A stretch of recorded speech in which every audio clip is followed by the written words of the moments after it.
And hello, beautiful people. We are back, and honestly, it this game is kind of like a show match here at the moment, and it is gonna be between Team Fried and Shadow Esports. The Shadow Esports guys, you might have heard their names as well, and look at that. The Team Fried here is already down. Three people goes down as well, so it is good, right? The Team Shadow Esports, they are ahead at the moment. And let me just look at the teams as well. Give me a second. Give me a second. I need to fix some things right. Even a jawhead, man. A jawhead into this meta with that Lee is dangerous. And yeah, give me a second, guys.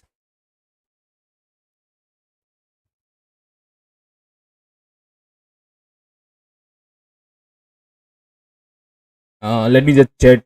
Yeah, Shadow Esports versus Team Pride, and we might see we are seeing a Kadita into the mid lane. Look at that, the jawhead go down. So the jawhead was trying to camp onto that bush, was trying to get that Mushi down, because honestly, let's not forget that Clint is a late game demon. He do provide that 1k critical damage, but right now, okay, still out in the smoke, he gets that goal. And a beautiful D fight here is as well. They were onto that Kaja, Tyson onto that Kaja, man, barely survives, and right now Ruby joins the fight. No rotation. Risu actually providing that rotation, but look at that. Gatogacha uses that taunt, and the damage is there. The wombo combo is there. Jawhead gets that Zacian onto the front line, but Kadita gets that kill there. Right now, the team fried, man. They need answers. Like, look at that. Shadow Esports. They're dominating this game. They are 6-1 here. But the thing about the Shadow Esports, right? They do have the late game potential as well. And honestly, it can work. And look at that. They will shut down Clint as well. Okay.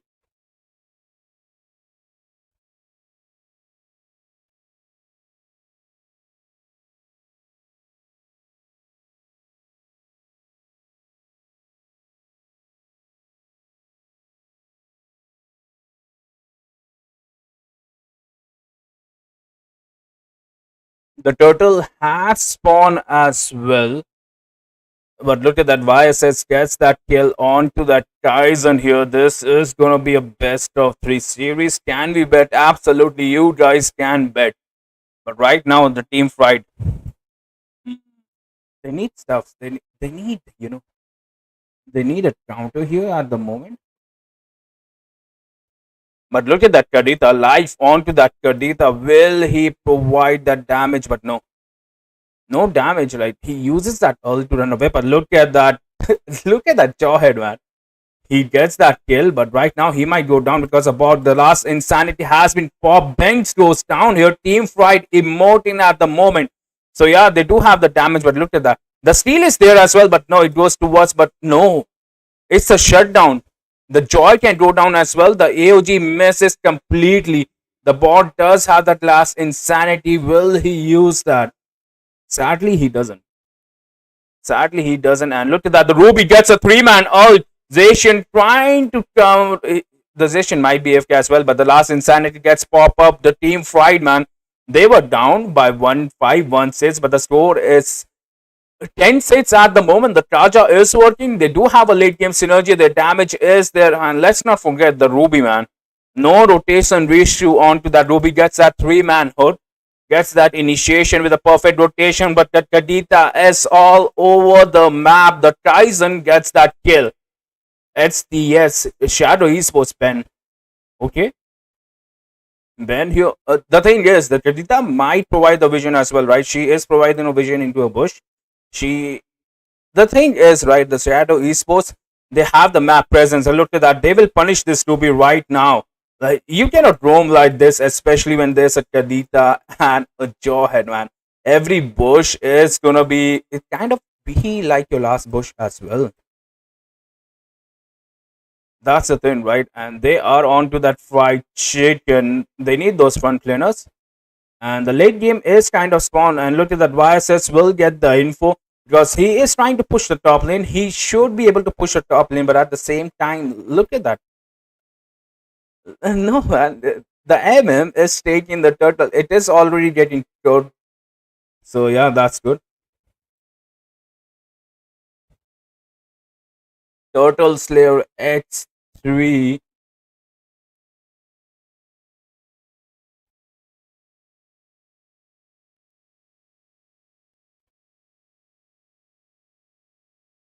And right now, wait. I just missed a fight here. No rotation reshoot goes down at the moment. But if you look at who take the biases in there?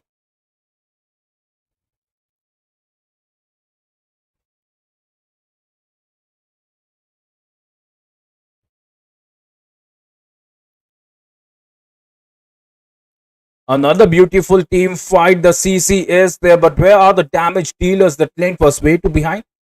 Right now, the Clint joins the party, and Jawhead is low onto that HP. He can go down, but no, he goes bad. This might be a bug onto that Lee as well.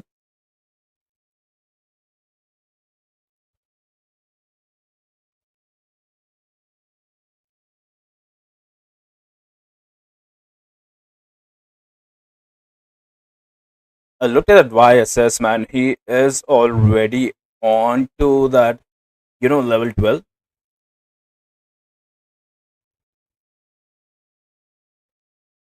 Hmm. The Taja can go down, and look at that. He uses that all, but the immunity was there from the life at the moment. The Ruby gets that perfect CC. Hmm.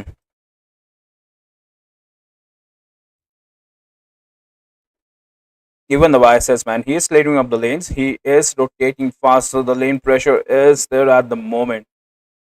The Borg man. Borg need those items. Boss need that sustain because right now they are lacking that front line because no, the Shadow Esports they are melting fried here. So they need they definitely need the late game. And the thing is, it is already 10 minutes. The Lord is there, and the team fight will contest for the Lord.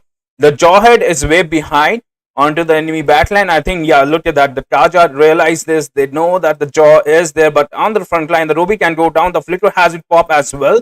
The damage from the bog is there. The true damage is damaging. And look at that, man. She gets the kill, but right now she will get punished as well. Perfect combo onto there, but there is no damage dealer.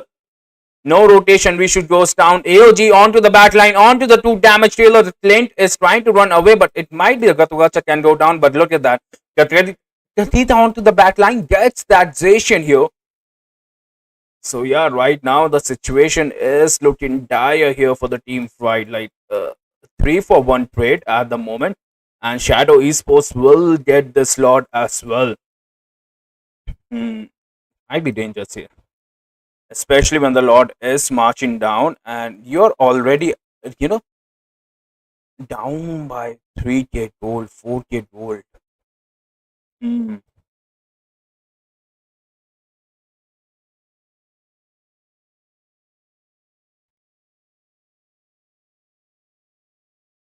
The thing is, the lane sync is there, right?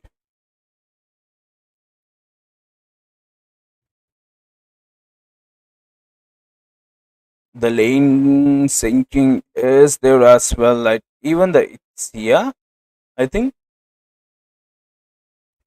look at that Ruby man. She can go down, and I think she will.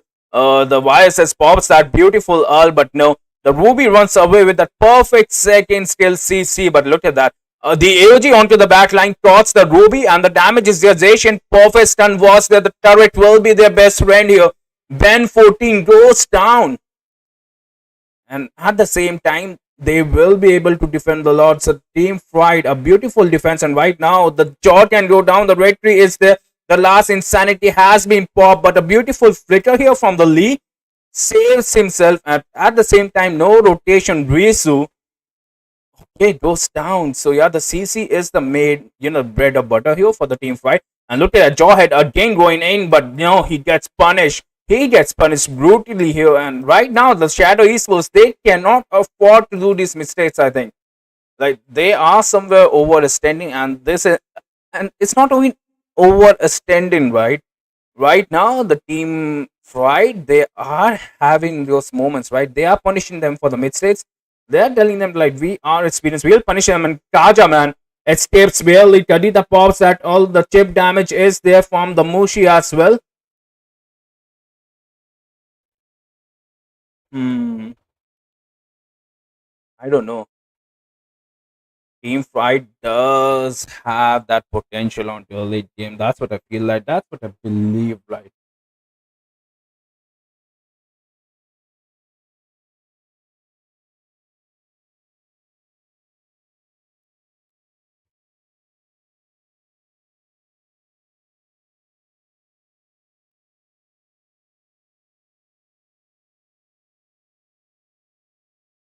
The Clint will start to hurt. He does have that critical sprite.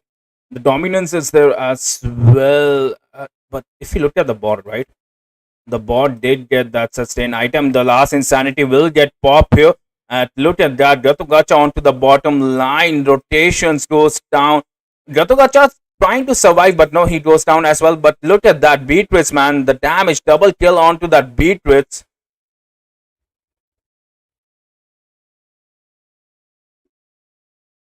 Okay, that's a triple kill.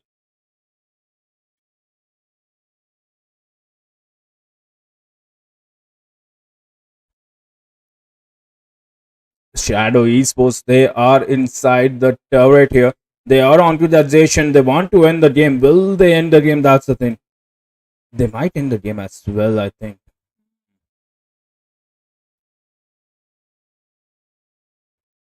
The Ruby did manage to survive the base. That's the thing, right?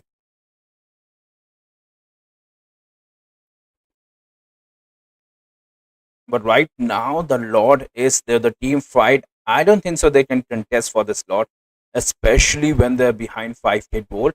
When the Beatrice is so fed, right? That Beatrice is 934, and definitely he's smoking the enemies right now. Even the Vices, man. The YSS is taking that turtle, not even the turtle. Look at that beautiful dinosaur, and the perfect zoning is there. Even there was a time when Kadita Rome was, and is still beautiful. Like the Kadita is a perfect Rome. She will provide the vision for the bush, but honestly, this might be the Kadita's matter as well. She have that survivability. She have that burst damage, and even that mobility. Let's not forget, right?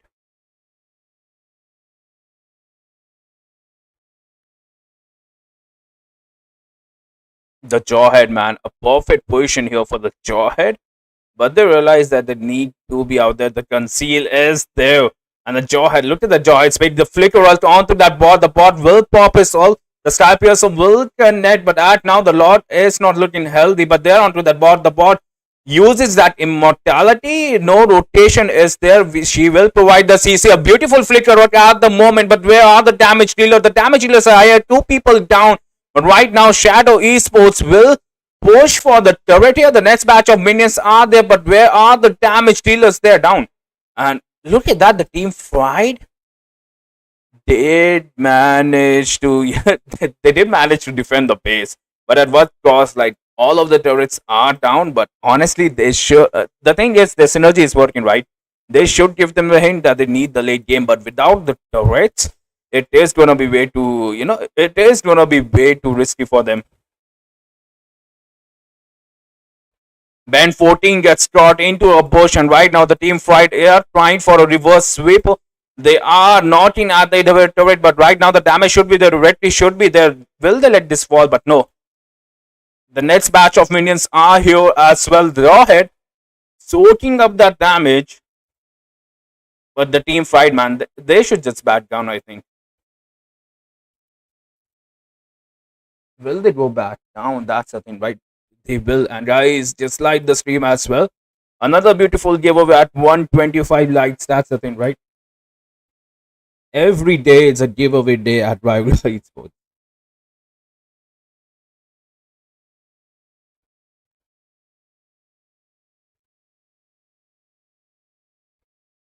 But look at that, who it is. Shadow Esports are not in for answers. They're on to the team fight. They're like, not, we are at your base. How are you going to defend this when, no rotation? Risu is there. He was the one who was providing the perfect CC. And right now, look at that. Look at that. They are marking that Kaja here. The Kaja goes down. The last insanity is there as well.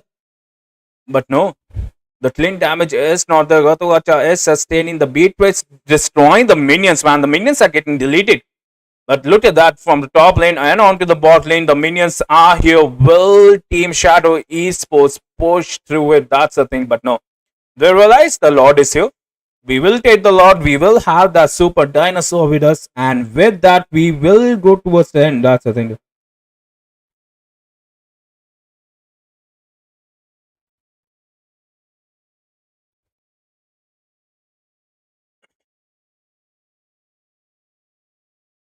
Hmm.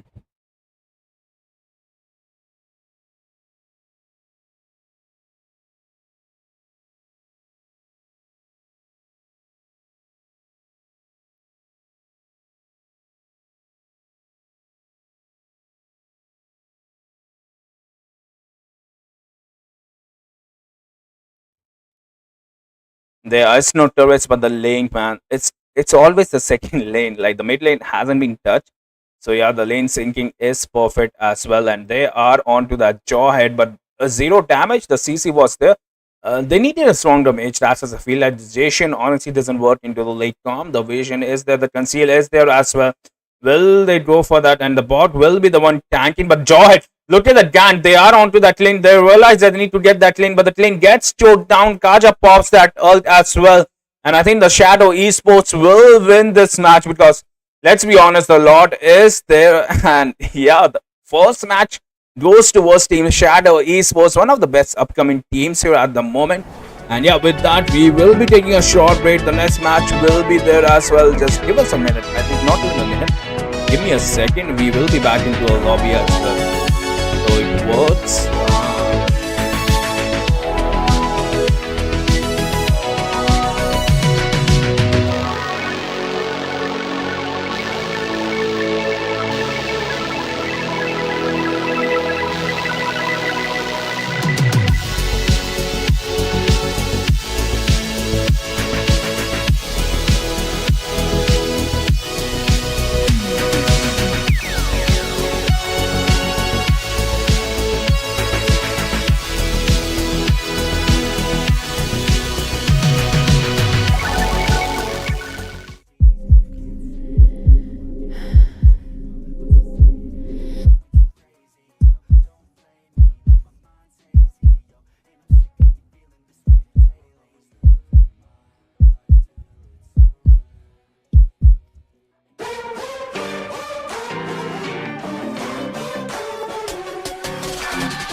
Keep rolling, the limits I keep going. Nothing, no, nothing could stop me. I'm feeling lucky. My moment is happening. I know it all in no doubt. Yeah, I'm feeling lucky.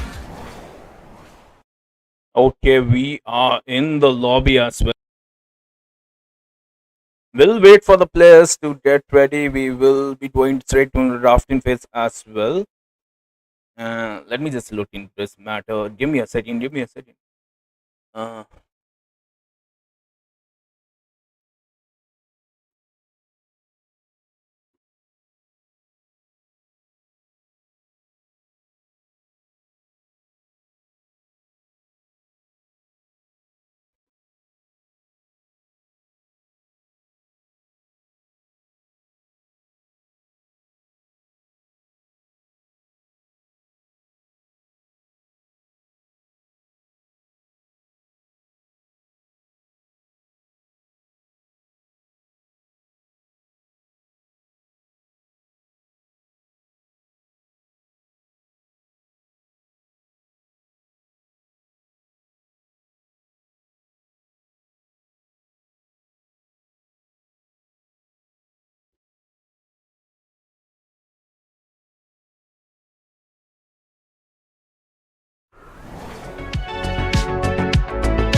Ladies and gentlemen, we are into the next game here. This is going to be the drafting phase. And if you look at the sides have been changed right at the moment. Onto the right side, we do have Shadow Esports, and onto the left side, we do have Team Fried here. But honestly, the Team Fried, they are behind 1 points. It is going to be a best of three here. And Team Fight. It's up to Team Fight to redeem themselves. And look at that, the glue is there. Even the Airtel and the Kimi is there. 2 meta is there. And the Hayabusa is not banned, right? The Hayabusa will work here. Especially when the enemy team have like two squishy heroes, right? 2 So the power spike won't be that crazy. Hmm. The Beatrice, it's insane, definitely. And right now we will see an Irithel that is gonna be insane from Shadow Esports. I think yeah, Shadow Esports. Team Fried, man, they does have that Lapu Lapu, right? A Lapu Lapu, and for that late game insurance, they have that Xavier, and honestly about the Brody, I don't know. And look at that, the Hayabusa will get banned here. So yeah, the team fight, they won't be going for a Hayabusa, but yeah, they don't want the enemy to go for a Hayabusa as well. Hmm. Okay, team fight with the strats at the moment.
And we are gonna see a Kalia and a Lance here for the team Fried. That is onto the left side, right?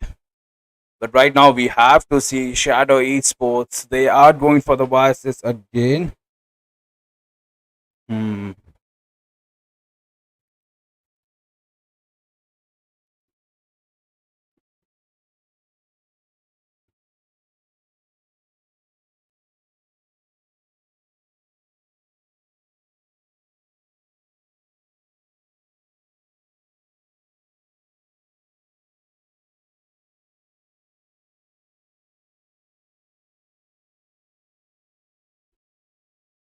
And let's not forget, we are gonna see a Franco here for the team Shadow Esports. A Franco, especially at this stage, is it's a little inconvenience, but then again, it is scrims, right? In scrims, everything is possible.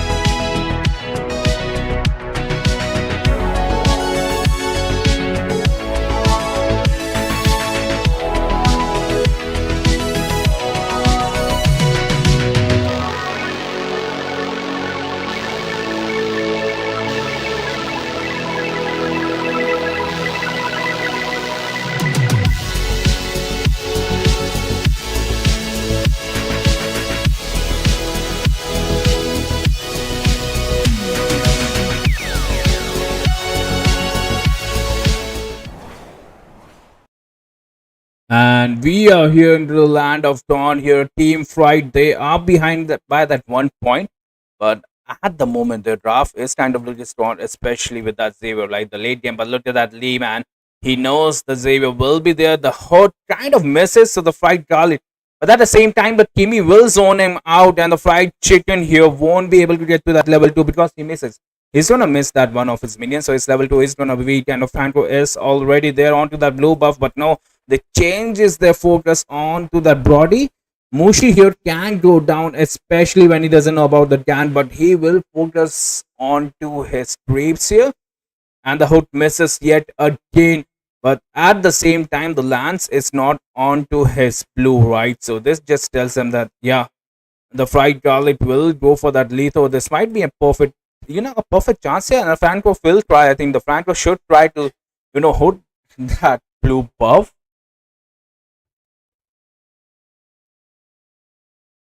Hmm. Okay, the rotation is going to be onto the top lane. That's what it feels like. That's what it is. But look at that. The YSS is they are looking for somebody for an off rotation, and I think they found it. They found it. The Kalia is there. The perfect CC is there. Kaizen will be the first one to go out, and look at that. A perfect hook onto that fight Garlic. The stun was there as well, but sadly, oh look at that. The team can get this. But now the Xavier is there to provide the backup was there, right? But this just means that the team Shadow Esports they can go for the turtle, but the Glue does have some another plans. He is onto the back line. No, they were trying to force a fight, start a fight there because they do have the advantage. And look at that, the turtle will go towards them as well. The first turtle is there. The gold difference is going to be around 1000 gold. The glue is kind of harassing that Lapu Lapu as well because he cleared the lane as well. And look at that YSS, man. That's the power of YSS. He will steal your buff. But Lapu Lapu has some other plans. He is onto them. He's all alone. Uses that flicker. Will escape as well. He should escape, but no. They have some other plan. The Kalia joins the fight, but the Kalia can go down as well.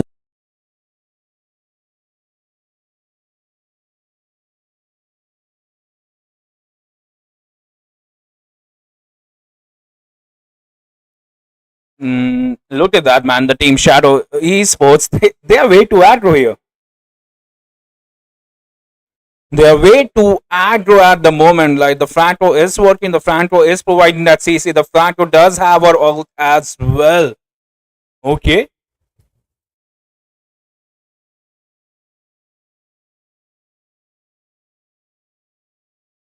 And if you look at that, the Kaizen goes down as well. He is getting melted. Okay, Kaizen. The Kalia needs to provide those kits. But right now, he is just getting those CC, chain CC at the moment. No rotation, right? So it's here onto that Lapu Lapu. But the stun is there, right?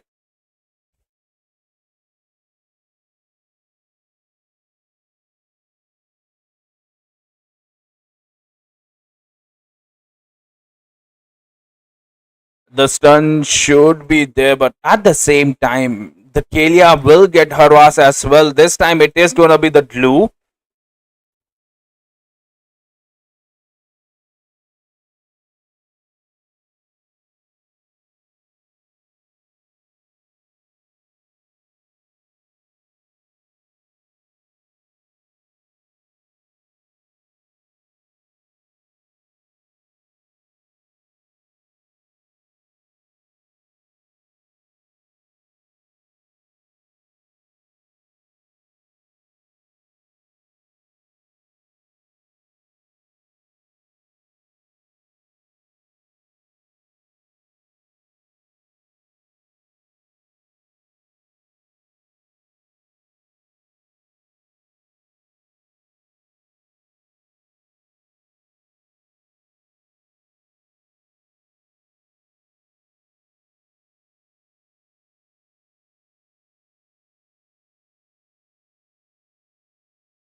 And I'm back, and I think with that they are on to that Mushi. Mushi should realize that the front row doesn't have his ult, so he's gonna just provide that perfect zoning out there, so his team take out the turret. But at the same time, Blue is on to that 1 HP. They gets that Lapu Lapu, and it might sucks, right? It definitely sucks when your opponent is have that 1 HP. The Lance, man, Lance needs to do some damage. He needs to be onto the back line, but no, the Franco is there, the perfect counter. Hmm. Look at the Franco, man, the zoning he is providing, because they realize the team fried. They realize that if anybody gets stuck here, they will die. Like even a hood combo, and there's no CC, right? The Talia CC is already there. It's the only CC that can cancel Franco at the moment. And look at that. The ult is there. Blue might go onto the back line. Xavier pops that to ult, but Blue will be the one to go down. Team Fright doing that damage, but no, it will be the Lance who goes down. A mega kill onto that YSS. Ben 14, man. You never want a YSS to be onto that mega kill, but Fried Chicken, I think it is up to Fried Chicken for the Team Fried, right? He is the ace. He is the late game insurance. And yeah, 7 minutes. The score is not that much. The goal difference is only 3K. But this turtle will get secure here by the team Shadow Esports. So yeah, they know. And the Lapu Lapu is getting melted. We hardly see a Lapu Lapu gets melted. He have to use his ult to survive. But the Franco is already here. He is waiting for that hook. He is waiting for that hurt, but no.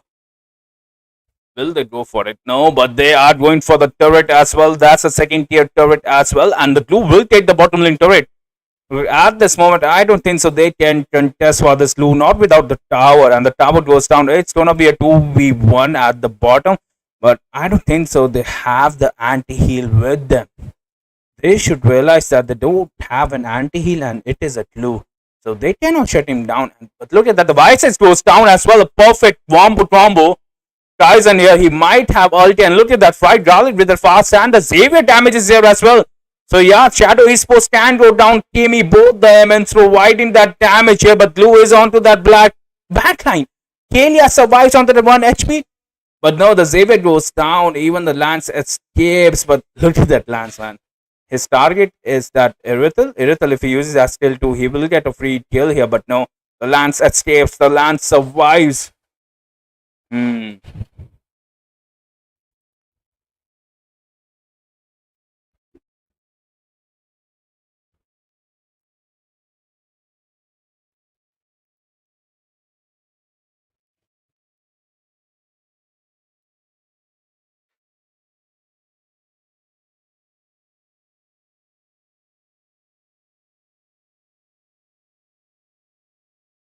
Look at that. The Kalia did have some CC here. If he had that, that flicker, he would have invested that flicker, because that was a nice engage right there. Even if he let that Franco down, the front line disappears absolutely. The Lord is here surprisingly, and look at that. Look at that beautiful flick. Not even a flick, a beautiful hook. And yeah, the Tyson goes down yet again. Look at the Lapu Lapu is onto the back line. They are onto that Aerithal. The Aerithal gets down, but the YSS onto the back line. Will they get the kill? But no, YSS will be the one to go away. And right now, Shadow East was they don't have the smoke. They don't have their MM. So they are lacking into damage. They do have the objectives, beautiful objectives. And if you look at the discipline, talking about beautiful, look at the beautiful hook here for the Lee. Lapu Lapu, the movement is there as well, but Lapu Lapu is onto that YSS. That's the power of Lapu Lapu, man.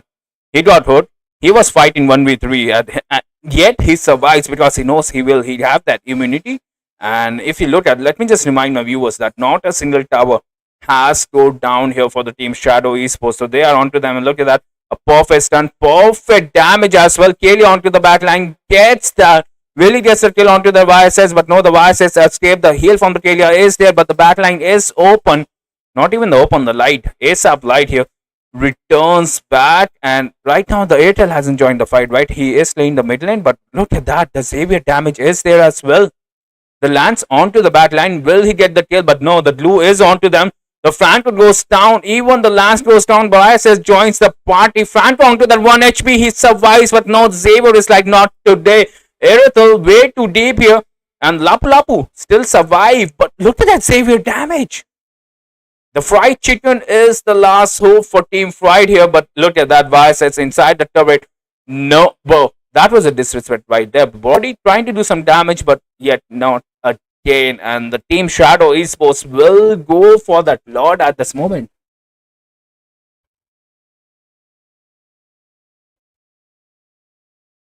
They will go for that Lord at the moment. And the Brody did have that Malefic Roar here, so the penetration is going to be insane. The bias is slow, right? The Lance could have stolen if he had that around 3 seconds, but the dash was there as well. Lee, the blind hood into the bush is always a good idea, especially when you have the Lord, right? But what's in it for you to lose?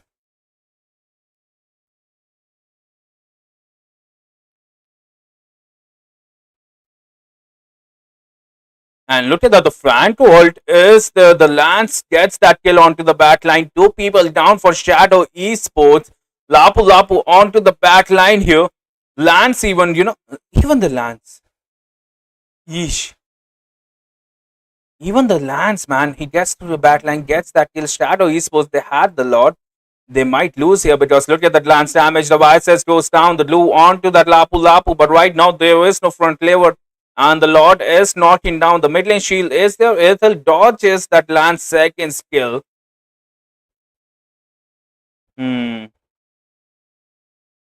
The Lord will dash towards the turret, and the turret will not be healthy. Ethel can port the turret, but they are going for the mid lane here. The Kalia, man. Kalia can kidnap that Lou. Will she kidnap that Lou? She does have a world, but no. A little juicy, I don't like. But look at that. The Lou survives because of that. But the towers, they are not looking healthy at the moment. They're not looking healthy, and yeah, but at the same time, only one tower down here for the Shadow Esports, right? So they are doing something right. That's what it feels like. That's what it looks like.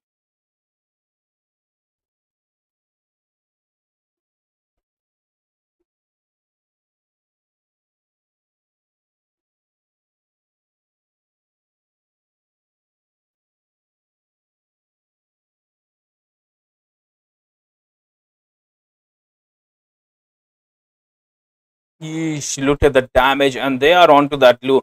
The glue realized that they need to take out that Xavier because Xavier is providing damage, and you don't hit the glue when he is onto your friends, onto your Nakama.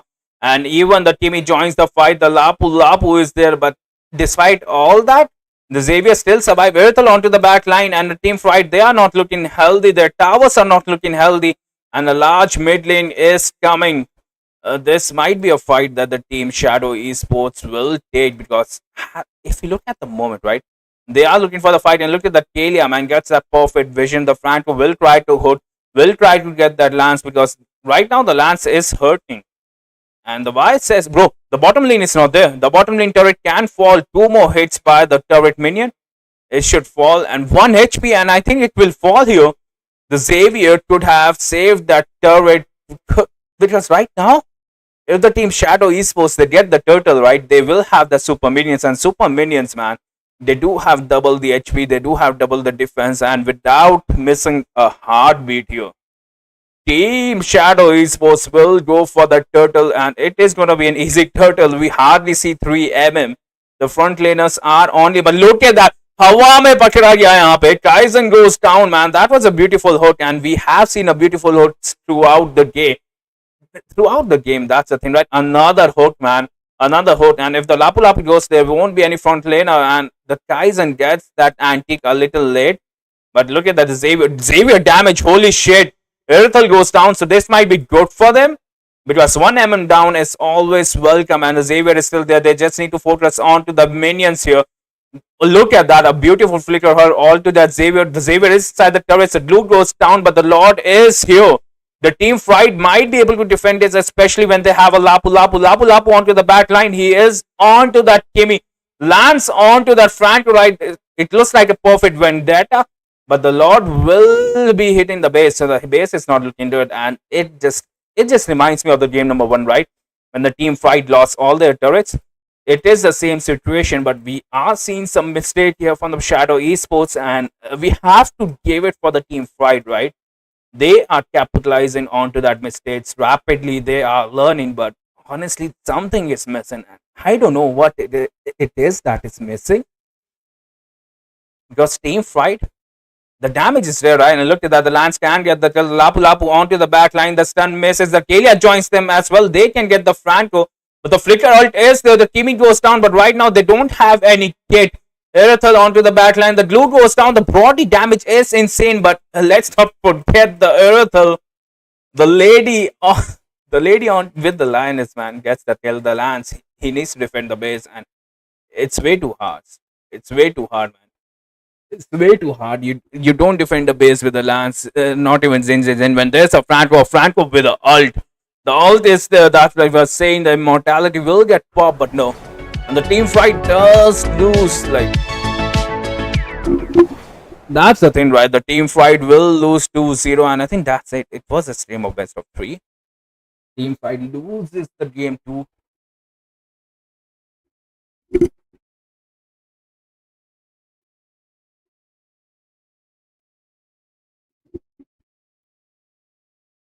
And I think with that, we will be taking a break.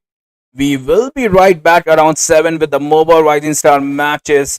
This was just a show, man. This was just a warm up here for you guys. And yeah, we will be right back at around 7.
lucky now.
Keep rolling the limits, I keep going. Nothing, no, nothing could stop me. I'm feeling lucky now. My moment is happening, I know it all in, no doubt. Yeah, I'm feeling lucky now.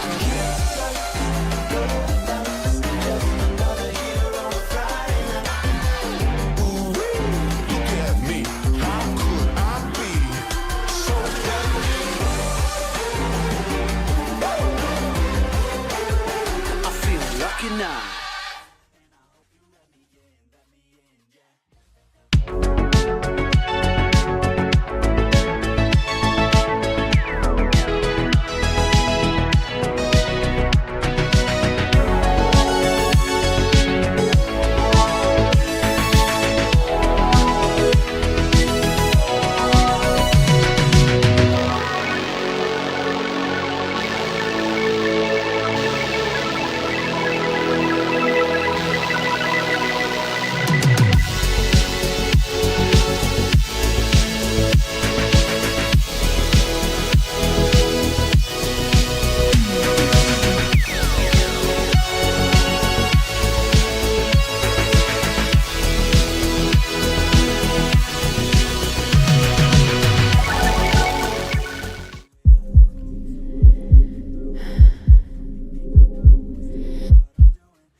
now.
Keep rolling the limits, I keep going. Nothing, no, nothing could stop me. I'm feeling lucky now. My moment is happening, I know it all in, no doubt. Yeah, I'm feeling lucky now.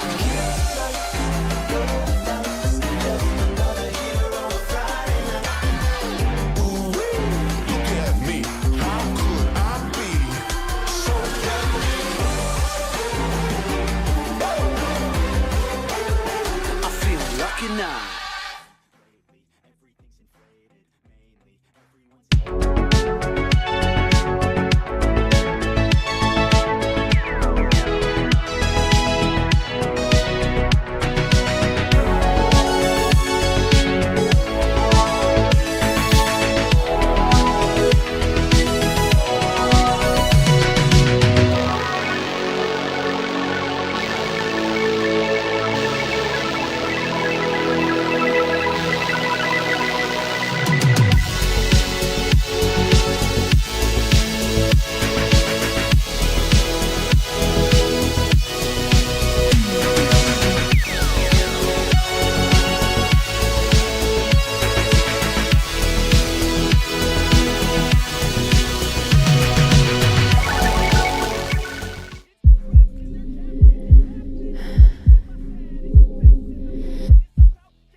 Keep rolling the limits, I keep going.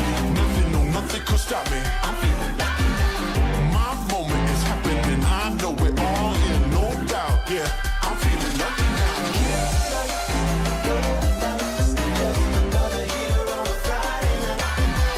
Ooh, look at me, how could I be so happy?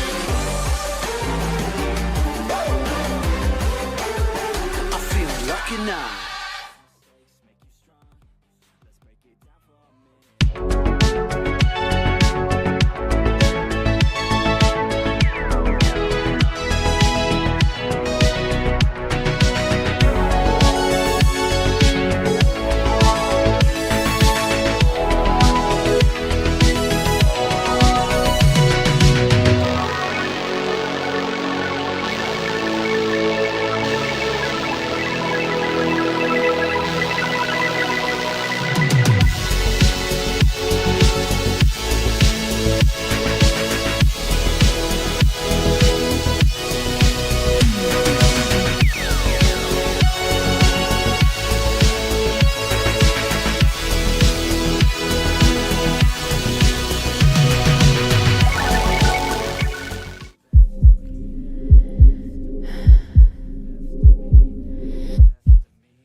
Hello, hello. Welcome, ladies and gentlemen. It's a pleasure evening to be here at the Moba Rising Star Season 2.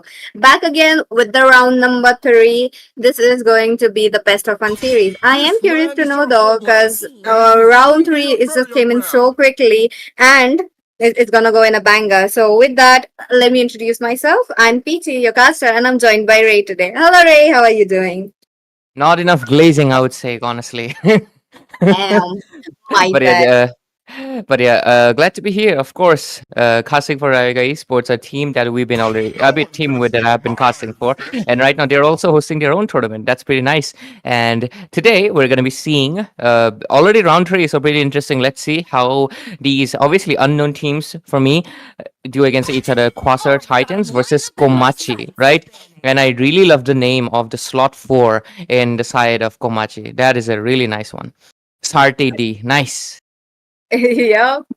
Really starting off in a bang as well. Look at that. Bands coming in quite fast enough with the Barang and the Kimi and the Lapu Lapu. Lapu Lapu has been such a staple band so far, along with the Von One.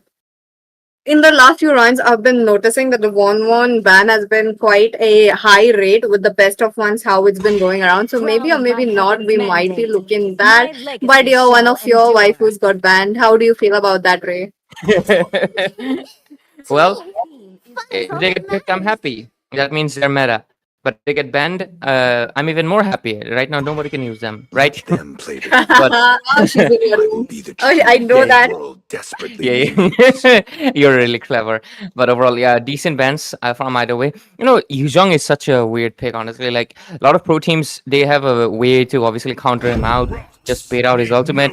But some teams have really hard difficulty with their team composition because of how they play their EXP lane. So I feel like maybe banning it out was not a bad option either. But obviously, it's gonna let out the Baxia, which is most likely going to go into the roaming position, as we can see by their spell. But does the side of team Komachi know that? If they do, I think they will most likely, in the next phases, they will most likely not ban out, those heroes. Yep, that's true. So as of now, Bakshia is there. So the introduction of the carry might or might not be there, but B Komachi are really, really into that late game scenario for them. Or maybe onto the side of Team Corsair can pick up a carry onto themselves so that it would just not give them away that what Team B Komachi wants as of now. So maybe or maybe not, but at the same time, picking up marksman this early without knowing your opponent marksman could be a problem right here. I want to see a mage in the EXP. EXP Lena trying to counter the Uranus. Maybe a CC could work, right? CC against the Uranus, it's a 50-50 in the sense that, yeah, she deals damage with a HP base, so she's gonna be good. But then you come into the position where she's not tanky enough to be the frontliner. That's one of the main weakness points of CC. What makes her not exactly the top pick? That's one of the reasons people keep going the 50-50 on her very often. So let's see if it's going to be an option so far. Obviously, we're going to be seeing the Xborg already coming in, dishing out the true damage that's going to be on the table for Quasar Titans. So let's see if they double down and commit to the CC, because I feel like with their composition, the CC would work, especially considering the fact that her ultimate curtain call is really, really good overall. I'm surprised that we're kind of entering the meta where Mathila is not exactly the first pick. Like, what? There's just no way. But but at least she's third pick. Pretty nice to see. And today we also had the Louis skin come in, and wow, that is very. It's like a very.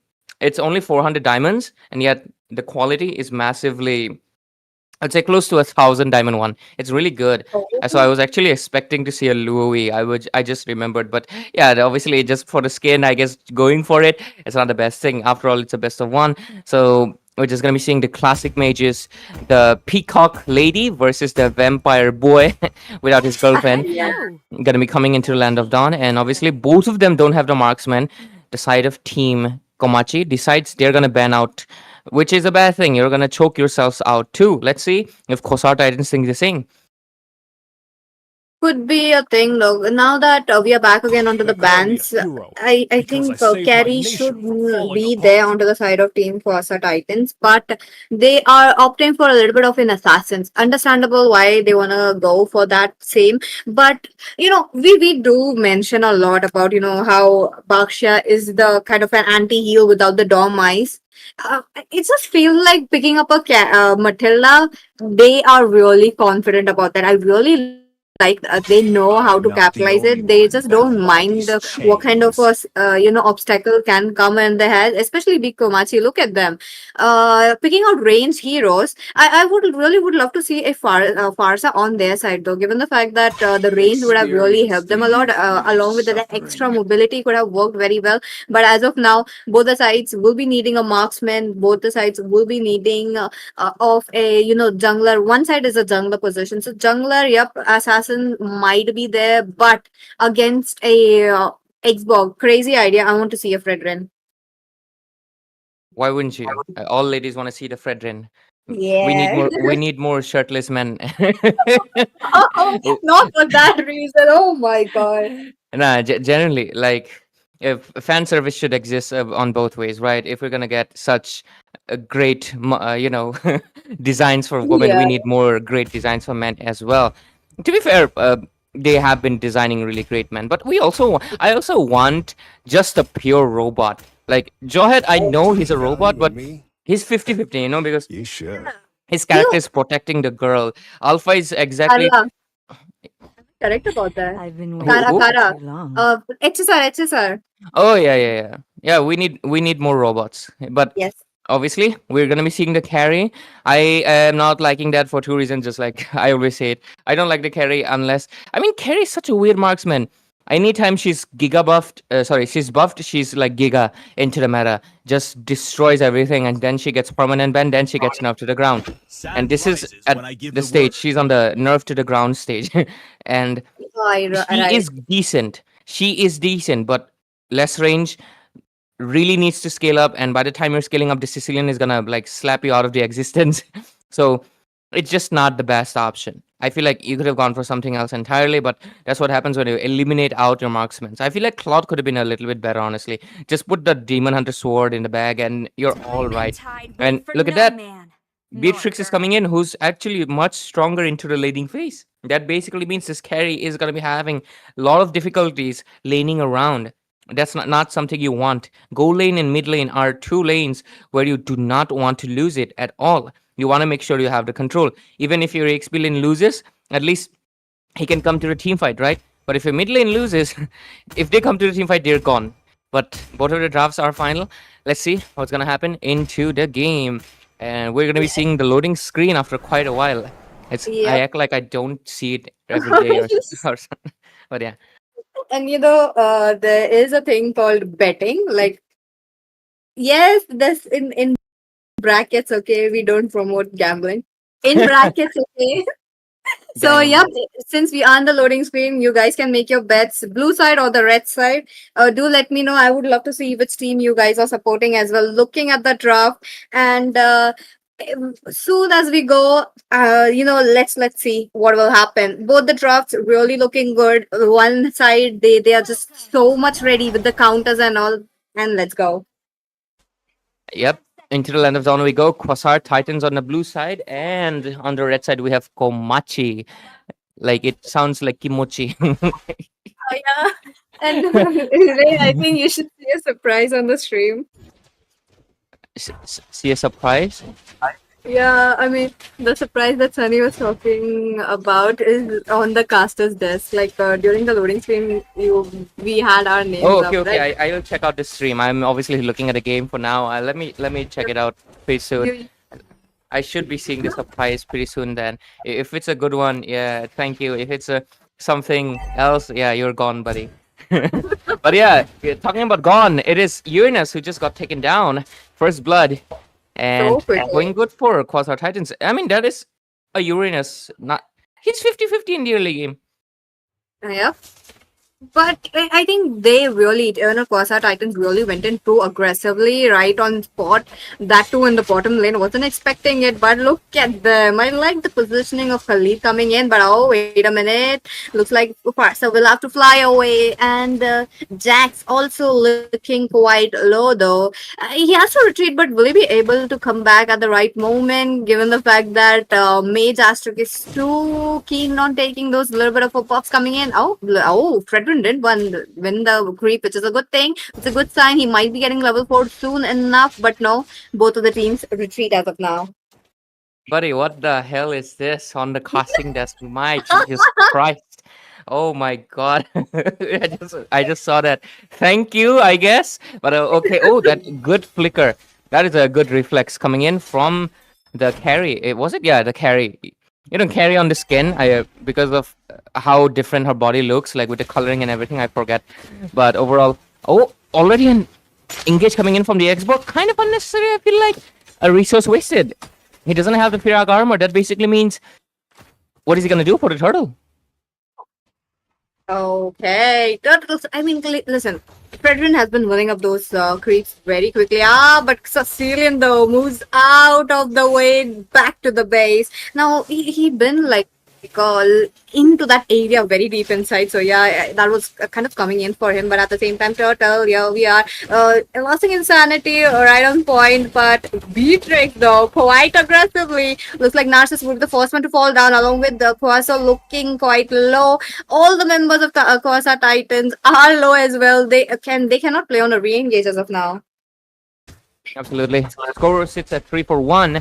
Obviously, Quasar Titans leading, despite the fact that, Xborg I feel like that was a little bit unnecessary engage. They're still leading on. Pretty impressive so far. But let's see what happens. Soon enough, we will. This is the first hurdle, right? They haven't taken it. No competition. That's really interesting. I don't see that much often. But hey, let's see. Turtle's still spawning in. The river current will disappear in a few seconds, I guess. Yeah, I think it will. Let's see. Few recalls. But oh, what just happened? Matilda so deep? Just for the Kartha? I didn't realize that. Oh my. Oh my. I mean, come on, she's dead as of now, so it's okay. Happens. So far, so good. Looks like Quasar Titan have that upper hand of having the 4 kills and the goal lead as well. I really like how they know how to get into the team fights and get out of the team fights. Like, when it's necessary, they make the play. When it's not, they are retreating. But in that process, oh, carry with the corrosion site so quickly. Now she's gonna deal that kind of amount of damage that we were expecting. Would love to see where the oh my god, nah, that was too much. That was too much, too brutal for this Beatrix though. I feel like a Beatrix is even though despite the fact that on theory Beatrix wins it out, the lane pressure is just too much because there's 3 people. I think it is really good from the hands of Quasar Titans. They know their marksman is weak, so they're providing a lot of lane pressure into the lane. And I feel like, obviously, finally, we're seeing the Beatrix getting a little bit of comeback. Great map sense from Kusuo. Really knew that there was something fishy, but let's see. There's an engage coming in, Peachy. Oh, top lane. Looks like Beatrix will have to go backwards a little bit. Still dealing so much damage. That will be the Sandman going in first out of the way. I really like the AOG coming in, but at the same time, she needs to get out of the position. Not looking good. Will have to fall down. That's the shotgun, right? Coming in from Beatrix. It's just dealing so much rocket damage. and shotgun. Yeah, Yeah. rocket and shotgun. It's just it's been so long that I have not seen a shotgun, and it's just the people picking it up right now. It's working out so well for her as well. But again, I did a few moments ago, we did see how that was like a 1v1 situation where Beatrix did not get the upper hand of winning that 1v1. Maybe that's the reason. And yeah, this is what I was talking about. Carry, having that carry in front of you with a shotgun will not be working. Yeah, I mean, it's a burst skill. You mostly use it against close range fighters or assassins that are obviously not fast in attack speed. So obviously you shouldn't be using that against a marksman, obviously, until you have full build. So you're basically Yudra in a bush. That's the whole thing about it, right? So I think that was something they need. The Beatrix made a mistake on, but still, the goal lead hasn't shifted that much. It's only 1,000, but hey, it's been 6 minutes, so let's see. The turtle's gonna be chunked down quite a bit. Let's see. Look at that, Peachy.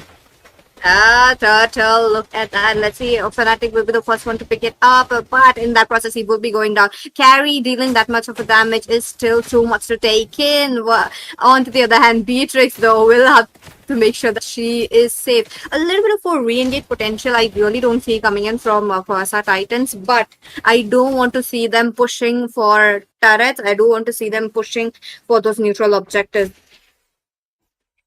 And I think what do you say? 8-2. The score sitting at 8-4 with Quasar Titans leading so substantially. Oh, there's a possible engage coming in. Maybe the carry will get taken out, but no, the shotgun fixation. That's bad. Yeah, I don't understand what is that for Kuso that he wants to use the shotgun. The shotgun does need like it is situation based. Like they need to like switch it up very quickly. But onto the same note, talking about Uranus popping up his vengeance. Would love to see a revitalize right there. Though I feel like it would have given him a little bit of a upper hand. Yeah, absolutely. And I think it's just that Beatrix needs to pick up that machine gun, bro. Like, why? Why? The same mistake over again and again. Kusuo, you gotta learn that, man. You can't be making the same mistake. Like you can't be rolling up the... I mean, that's a reference that I feel like not many will get. But yeah, overall, I feel like if the Beatrix keeps making mistake like that, the carry just getting free farm 4-0 through. That's not good looking because their members are tanky, but okay, there's a Feather Estra coming in just to zone them out. But yeah, their members are very tanky, and the carry getting farmed with the Demon Hunter Sword as well. Can we see the builds? I feel like, was that the third item already? No, I don't think so. That was second, most likely, yeah. So, with carry already 2 items and Beatrix still struggling, that is another thing. Beatrix needs to shoot to the machine gun and just dish out the damage normally. But overall, another possible engage. Oh, let's see. Looks like Fnatic still dealing a little bit of a damage. Will we have to retreating? Now, as of now, Team B Komachi are not able to, face up that kind of a amount of damage. Plus, they are not able to shut down the carry as well. I do believe if he does get his appraisal right on point with a little bit of a more farm, of course, they can shut him down. I do remember one match though. I was playing the Fredrin like this, and I was able to at least 2-shot the carry. At one point, I did 1-shot as well, and it's so satisfying to see. But I do want to see that in this match as well. But oh, wait a minute! Looks like Khalid wants to go into aggressively, moves out, making sure that he will be recharging up his HP as well. But back lanes are just too much damage. Sarthi will be the first one to fall down. Now Bikomachi are really struggling, but Fnatic just losing the jungler as well as the marksman, and along with that, the roamer as well ain't working down so well. Easy lot for the side of Team Kwasa Titan. Easy mega pterodactyl mech. It's also mech. Like this is lit, honestly. Like the most lit lord we've had. Yeah, the Madara one was cool, but yeah, it was from an anime. This one, it's so. I feel like it's more original. It feels much better. Like it really suits, especially considering like other games have dragons and stuff, and we had a water lord for pretty long. So overall, with the score of 15-4. Only 4 kills that the side of Team Komachi were able to get in the early game. Right now, they're just going to be losing it out. The Sicilian, I don't think he has enough stacks either. Xborg is just... He's just loving spinning around. I think he should have played Balmon if he likes going around and around so much. Because I feel like he's just wasting resources. Yeah, I know, buddy, you're winning. But yeah, save it for better moments. But overall, with the carry having the farm of 602 kills and obviously a lot of goal lead level 12 as well, it's not looking good for the hands of Team Komachi. Let's see. Next engage coming in on most likely the top lane or even the mid lane. Let's just see what they decide or not. But Peachy so far, I feel like this game might be just set in stone. And okay, Blade of Despair finally for Kusuo. That is what, the first item is it? No. I feel like it should be the second item. But hey, let's see. It's gonna go into the turret and most likely take it down as well. I do see the Khalid preparing for a Raging Sandstorm. Oh, I mean, his setups were a little bit good. Like he's able to bait out the skills out of every single enemy. which is working out so well. But Lord's coming in. Looks like he went into the will be the first one to be taken out. While Jax roams around in a flight position, up and down, and they're just getting deleted one by one. Three members down. Fourth could be the Xbox, unless he gets out of the way along with the Fasa. Will Team B Komachi push or will they retreat? It's a question. Okay, looks like Xbox would be the next one along with that Feathered Airstrike. Nah, that's too much taken, too much taken. Immortality gone. You're talking about shutdown. And remember, they're playing for the basic attack and they will be taking down each other. That is very funny. It always reminds me of those cowboy movies where they shoot each other and they both like boom dead. But yeah, overall inhibitors down. The side of Komachi are trying to make a bounce back, finally get the 5 kills in their hands, but it's not going to be enough. Their Beatrix obviously was the playmaker here with the damage finally coming online. A little bit too late, I would say, because the carry is also getting it. But at least one shutdown finally. Let's see what's going to be the movement ahead as they move forward. Overall, I feel like it should be okay. I feel like he's dead. Yeah, Khalid is not surviving. Is it no flicker play? But nah, he's not surviving it. Overall, I feel like this game is now coming closer to a little bit of a 50-50, Peachy. Oh, agreed. It's just like we are transiting towards the late game very, very soon enough. We just have more 5 minutes left for that. But as of now, Lord being up while lasting insanity, he goes it all alone. I don't think so. He should have made that play. Look at him getting melted down as of now. Well, Carry is also the second one to fall down. 3 members are down. They don't have the Roma. They will have to wait it out. And this is a perfect moment for Team Bikomachi to take down the Lord for themselves. Will they commit it to fully? They have to. They have to make sure they get the Lord, but the Fredrin is obviously struggling a little bit. But yeah, they overall get the pterodactyl, and they're gonna be Kusuo. You gotta stop with the shotgun, man. Shotgun is surprise factor. You gotta switch to that. Yeah.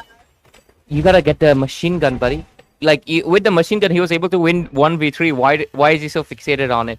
Well, maybe it's his favorite weapon, but it's not Call of Duty, buddy. Call of Duty, even Call of Duty, I feel like shotgun is not that good. Yeah, but yeah, overall, we're shifting away. Sorry, but Lord's gonna be coming in from top lane. Some damage dealt out. Let's see. Finally, actually, no, Beatrix has good enough of damage right now. Let's see what's gonna happen. Minions come pouring in. Let's see. Yep. Let's see. Though they're pushing it. Bikomachi, they're putting every single moment of there. Bismuth will be the first one to fall down. And on the other hand, Team Titan, Forza Titan have lost few of their spells as well. So it's going to be a problem when the Lord's pushing in. So let's wait and watch if the Lord is able to reach towards the crystal or not.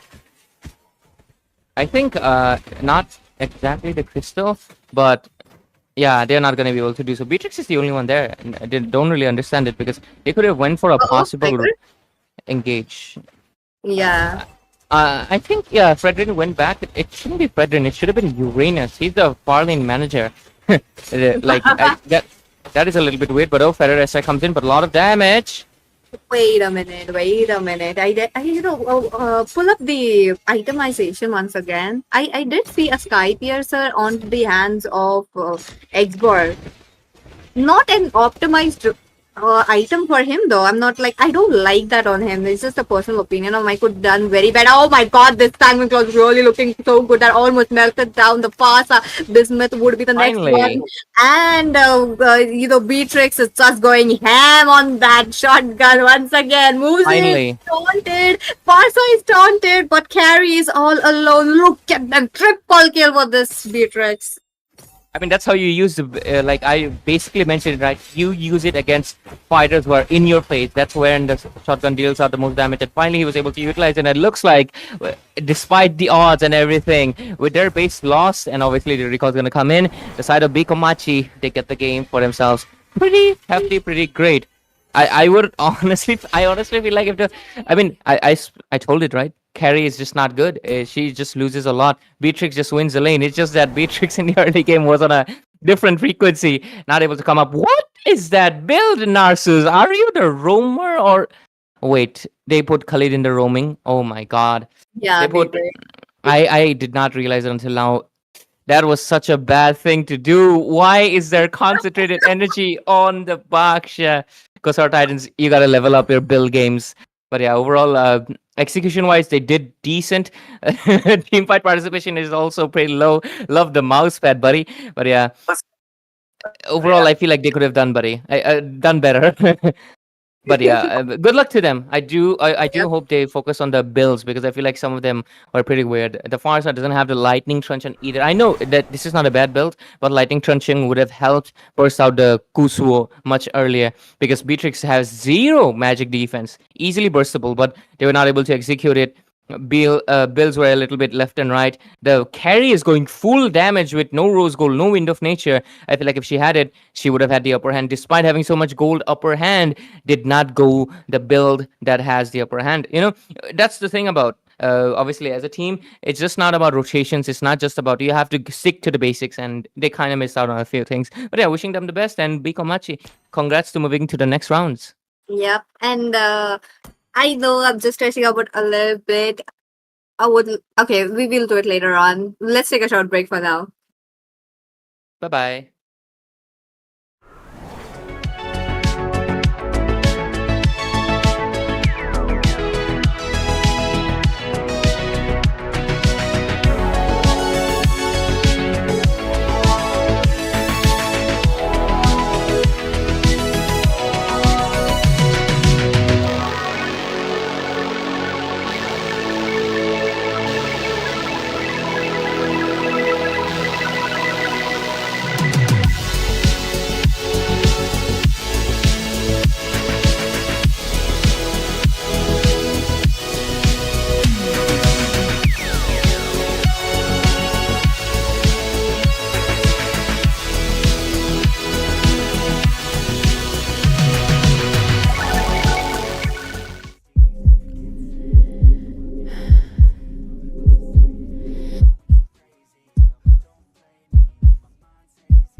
now.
Keep rolling the limits and keep going.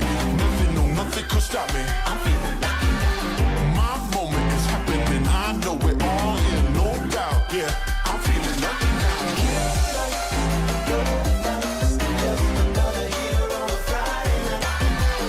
Ooh-wee, look at me. How could I be so happy? I feel lucky now.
Keep rolling the limits and keep going. Nothing, no, nothing could stop me. I'm feeling lucky now. My moment is happening. I know it all in, no doubt. Yeah, I'm feeling lucky now.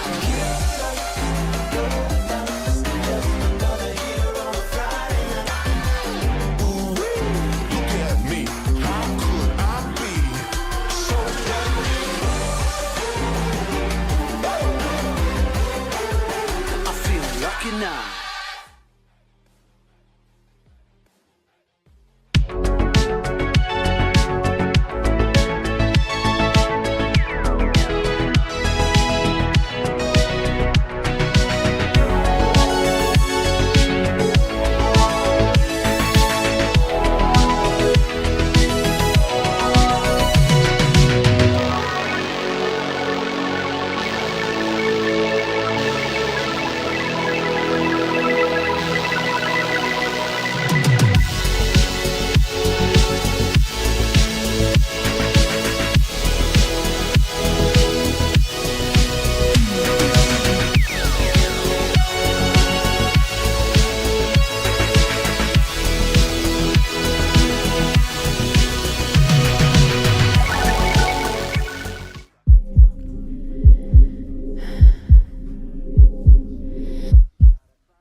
nine.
Keep rolling the limits and keep going. Nothing, no, nothing could stop me. I'm feeling lucky now. My moment is happening. I know it all in, no doubt. Yeah, I'm feeling lucky now.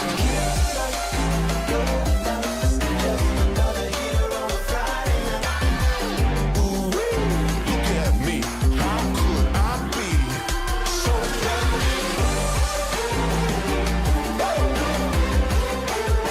I feel lucky now.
Keep rolling the limits and keep going.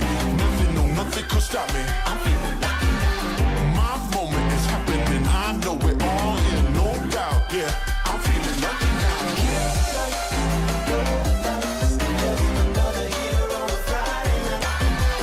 Ooh-wee, look at me. How could I be so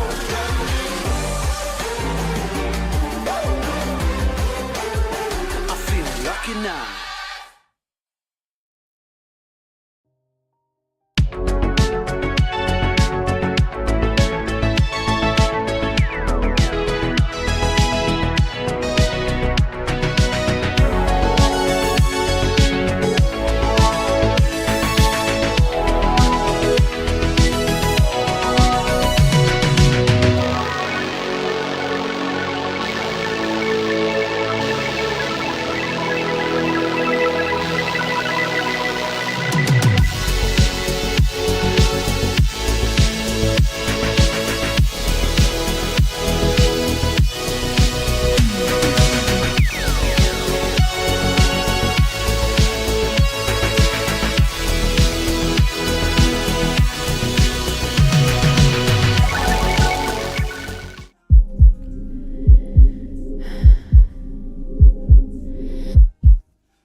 lucky now.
Keep rolling the limits, I keep going.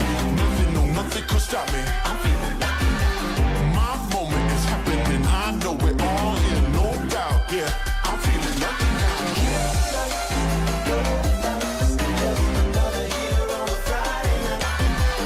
Ooh-wee, look at me, how could I be so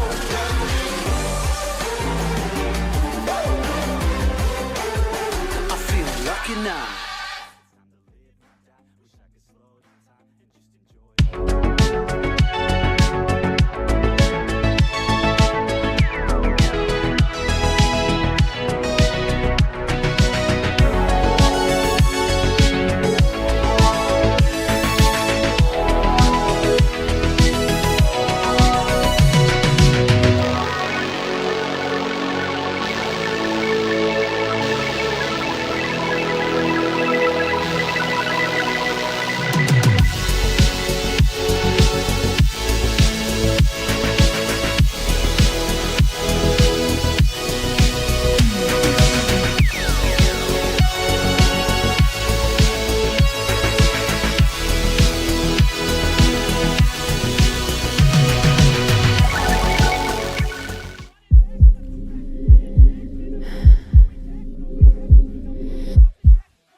Keep rolling the limits, I keep going. Nothing, no, nothing could stop me. I'm feeling lucky now. My moment is happening, I know it all in, no doubt. Yeah, I'm feeling lucky now.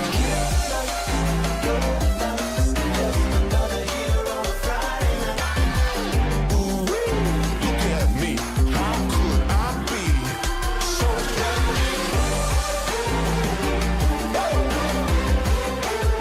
I feel lucky now.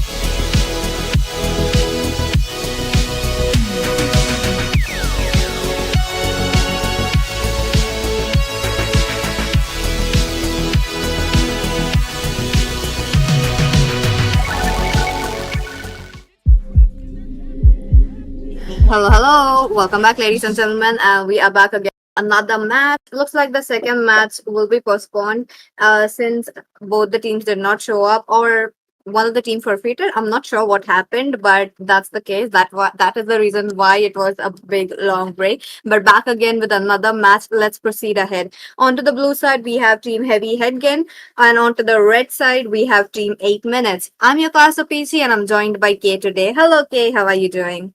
I'm doing absolutely fine, and I'm kind of a bit excited about this match because both of the teams, I know some players out here. Oh, Like, oh, I do see a name. yes, sir, it's the Sims lot. Yes. Oh, let's go. Is he gonna go with the Lancelot today? Is it Yeah, I possible mean, to request?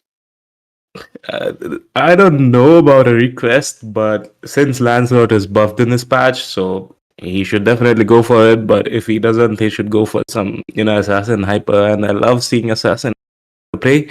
So I'm looking forward to it. Like, what is he gonna pick? But people, we are in the ban phase. The first phase, Lapula has been taken out. We all know how much of him is onto that EXP lane, don't you, Peachy?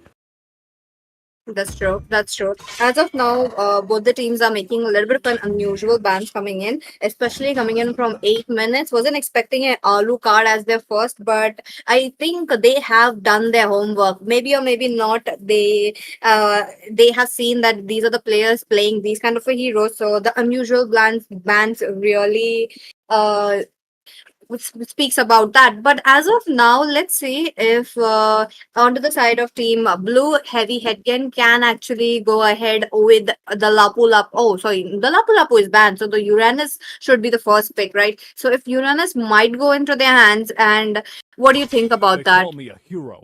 You know what? The YSS has been taken out, and I guess the left side has also done the slot. But then again, we must be looking forward to the ban. And it's a bit unusual, as you said. All of the bans are EXP bans except the YSS, and I think the last ban is gonna be some MM like 1-1 or Granger, or it might be Uranus because it's blue team's first pick, and they're just gonna go for the Uranus, and they definitely don't want the Uranus in the opponent. Definitely. So as of now, YSS, as you called it out right, Kay, we did see a YSS ban, but one more assassin or a marksman. I believe Farsa should be there onto the ban list as well, or maybe the one, or maybe the carry as well. Oh, looks like Team 8 minutes of really keen on taking on the Granger for themselves. Yes, sir. The Granger is open, the Uranus is open. I'm kind of looking forward to what are they gonna pick. Is it gonna be the Uranus or the Granger, or it might be the one? Like one is pretty much good in this meta, no? Agreed. I mean, into the Moba Rising Star season 2, we did have a very high ban rate for the 1-1. So, this is something of a hero that should be picked off as well. But I haven't seen a lot of 1-1 play as well. So, I am curious to know if they commit to a first pick 1-1, or do they commit to a Matilda as the first pick, given the fact that Matilda is still open. But now going in aggressively with the Yuzhong, one of your infamous hero though. I mean, I do remember you did Yuzhong at one point. Yeah, I mean, I can definitely do wise patch. And he is a bit insane with his heals, and the Black Dragon is on the play. But looking forward to the red team, what are they gonna pick? Team Heavy Garden, like both of the options are open. The EXP Uranus, I mean, it's gonna work out against Zong, and then again, the Granger is open. Granger, how much of a threat he is, but it's gotta be the glue play. Oh, okay. I mean, understandable. As a Yuzhong, you would be expecting you yourself to dominate your EXP lane rather than going into the team fights much more. But Team 8 minutes are not keen on taking on that. They want to make sure that they clear up their lanes very quickly and give that team fight potential. Zacian being open and being picked, understandable. One of the newest addition in the Mobile Legends 5v5 family, and she's gonna be overpowered. So or if it's open, why not? But I am curious though, the Matilda is open. Is it because the Berkshire is also open that people are not going in for the Matilda? I mean, definitely that might be the case, but I can see the Crow guy come to the play. Like he is being shown. Are they gonna go for the Kaja pick right there? Be insane because it's like I'm seeing Kaja after a long time, a very long time. Agreed.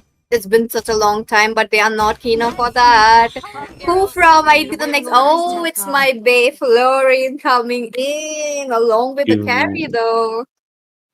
Yes, sir. The heel's gonna hurt them a lot. Like the heel coming from Yuzong, then combined with Fluorine and even the flask items, they're just gonna be. Yuzong is gonna be unkillable at a point if they don't let him farm, then they can achieve something. But then again, it's gonna be Moskov into the play as an MM against a carry. How much do you think a Moskov can outrun a Granger? Because I kind of expected a Granger pick here. Oh, Granger. Yeah, even I was expecting a Granger when they banned up a Irithel, but that's not the case. Looks like they are looking for a, you know, absolute domination over the whole map. They want to take over the map. They want to take over the, what do you call them?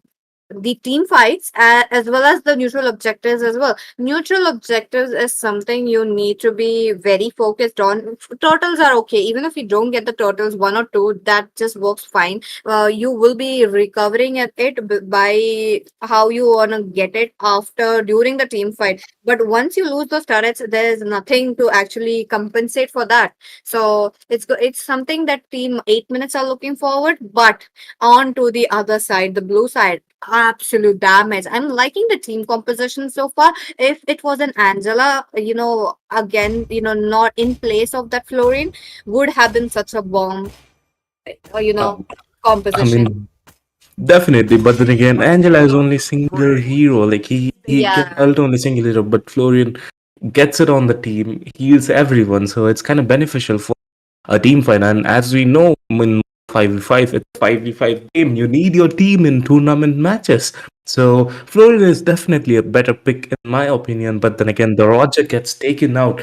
I love the fact that team 8 minutes are kind of marking Sims a lot, like banning his heroes. Hanzo gets taken out, Vices gets taken out, and even from Team Evigarden, they're just taking out their own heroes, Roger and Fredrin.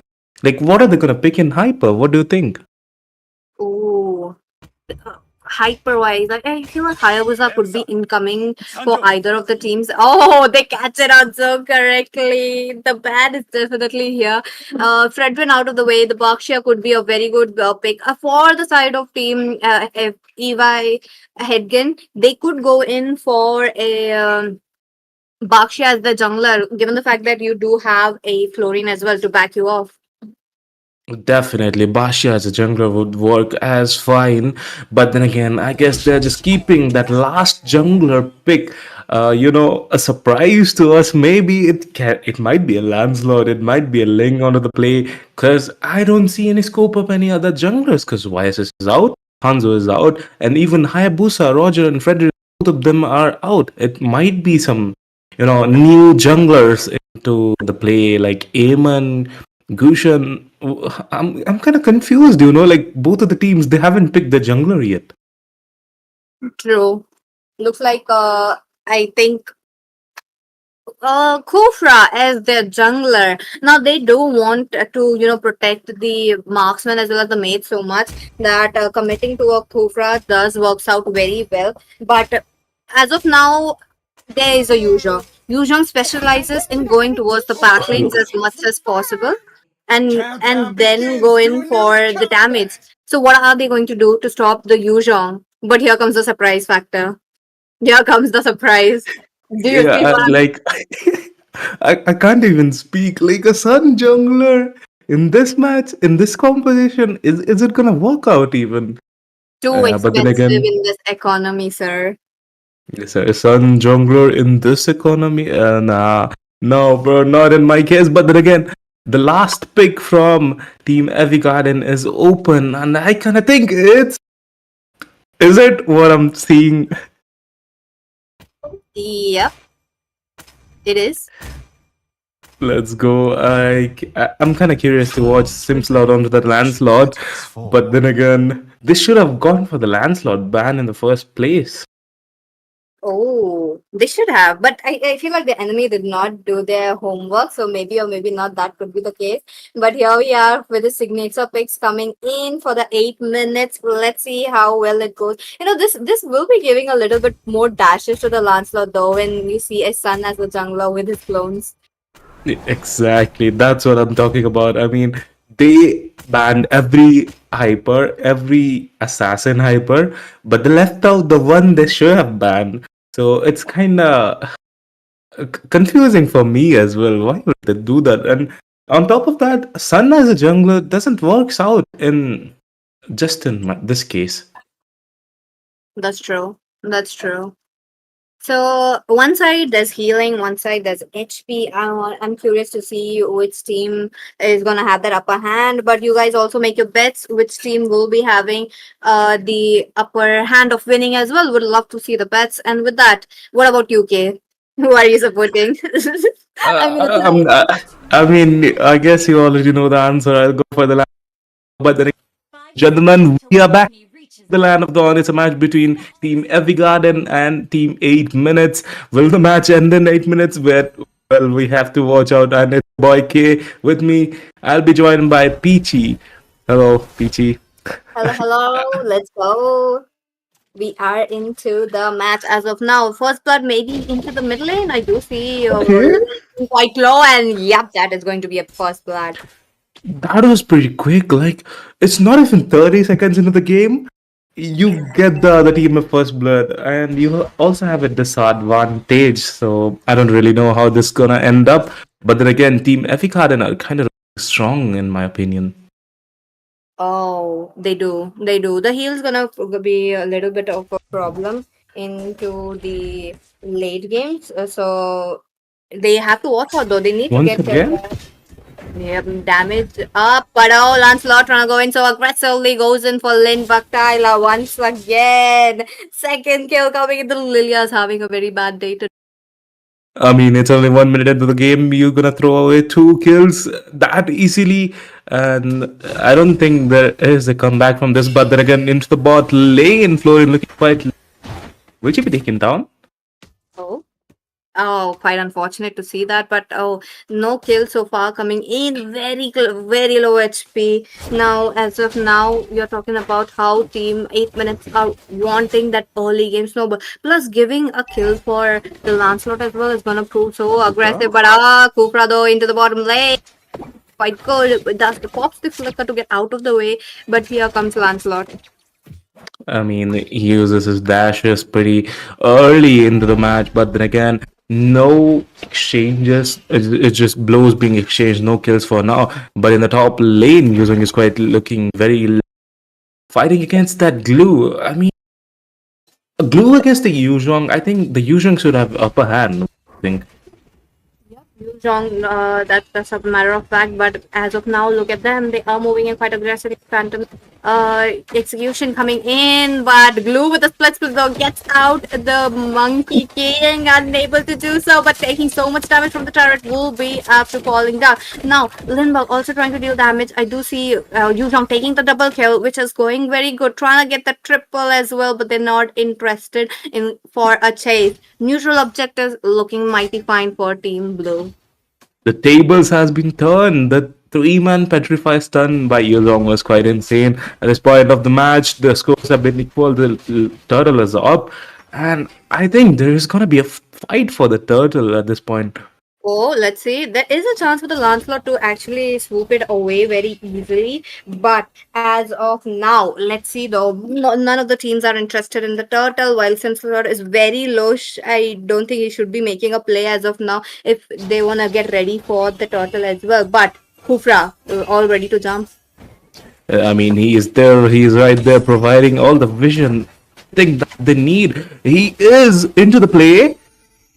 Wait a minute. Is there in the back lines along with the Yuzhong with so much damage? Split already on Yuzhong, who's looking very low, just few hits away. Now Sun's also there, but his clone though is just kind of confusing people as of now. Yes, sir. The 3 clones are just standing right in front of them. But then again, Sun is looking quite low. Will he be taken down? So Split connecting onto the Sun, and he gets taken out by Glue. Florian looking kind of low. Will she be taken out as well? And yes, she does. Look at that. Rays are being blown off. Looks like Team Eva Hedron will be getting the shorter end as of now. But, oh, the Yujong though, I don't think he should have made that play. Diving right into four people. That's a lot of punishment coming in.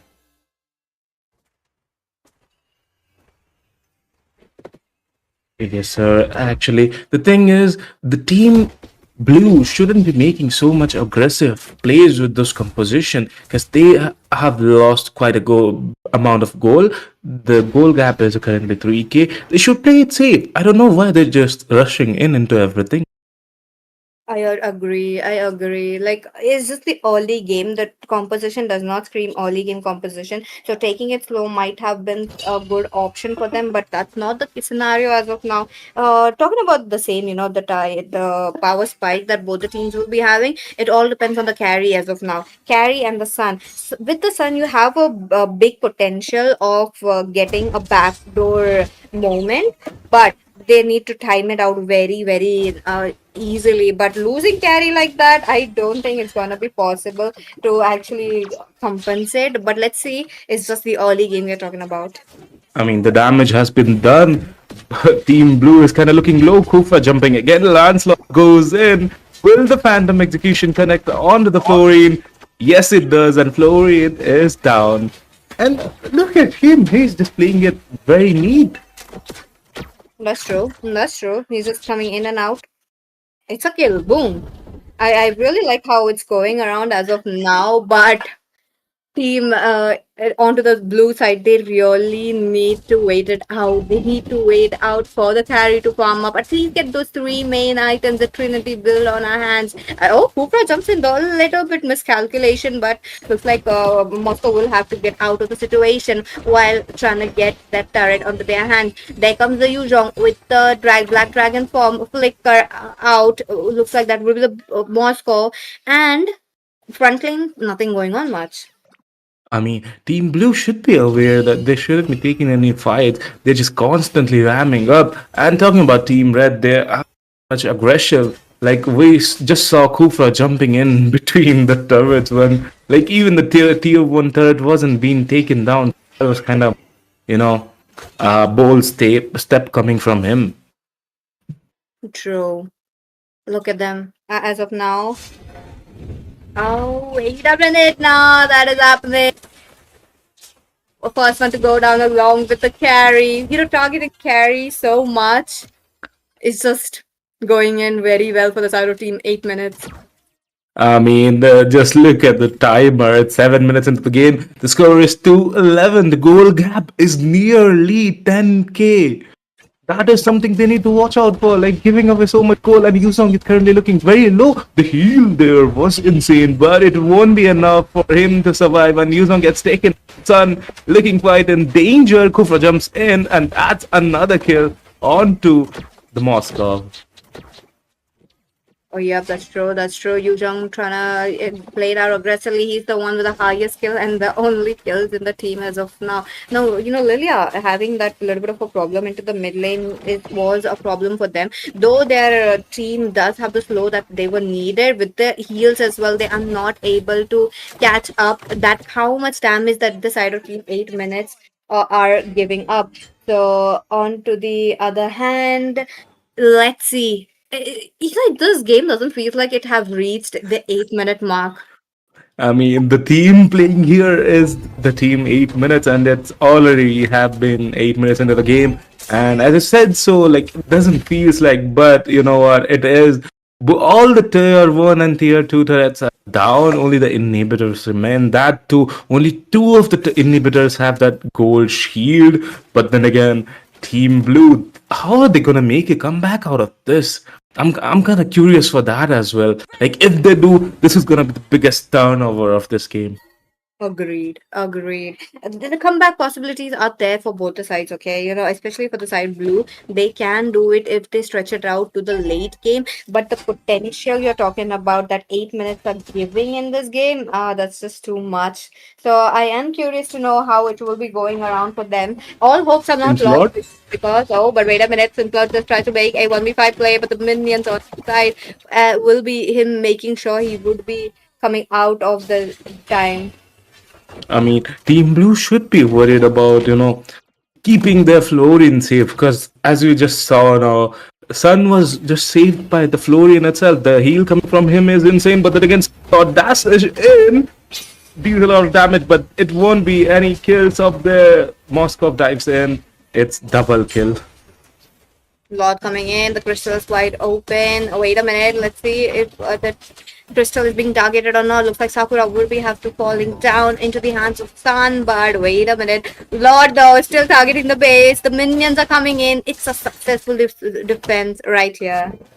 I'd say it was a successful throw, but then again, both of the things mean the same. So we have to watch out what happens in the next game. The goal gap is still 1k, sorry, 10k, and the score is 5 to 16. It's 10 minutes into the match, and for now, Team Blue is kind of looking in danger because all of the inhibitors are down. I mean, I won't even call that inhibitor as inhibitor with that much of HP. That's true. That's true. And with that, inhibitors gone. That means the lane pressure is gonna be quite high. And with the lane pressure, they do have a enough amount of lane clearance with the Sun, with the carry, but with the Yuzhong as well, of course. But they need to just wait out for their position. The carry, especially, they need to make sure carry is well protected. 0-4-0 is just it's just really does not works very well when you're in this kind of a mid game situation. Of course, two items are already done of carry, so let's see if they're able to cope up or not. The minions falling in while Moscow very eager to take down HP, and that will be the carry going down once again along with for this bot. Members are falling down one by one, but the crystal being wide open and being low. 8 minutes, get the win. I mean, 8 minutes, get the win. But then again, this match was pretty one sided, though. I still had some fun, watching that Kufa jumping in into literally 5 people in the mid lane, and then Moscow backing him up. What a great team fight! What a great team support that was. Yep, that's true. That's true.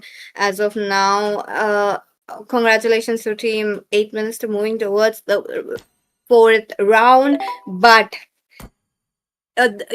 Carrie really got that short end, which I really did not. Definitely, Peachy, definitely. But then again, this match is done, and people don't go anywhere. Grab your snack.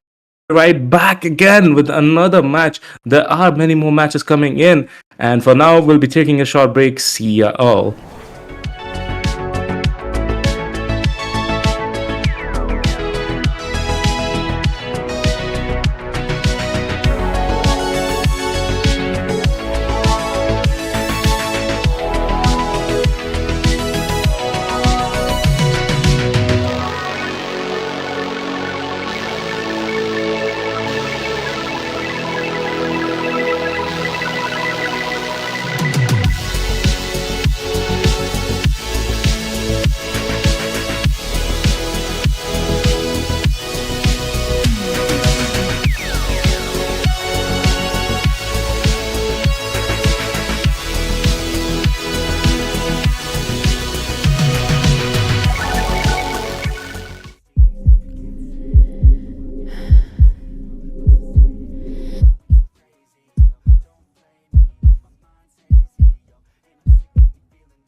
stop me. I'm feeling lucky now. My moment is happening, I know it all in, no doubt. Yeah, I'm feeling lucky now.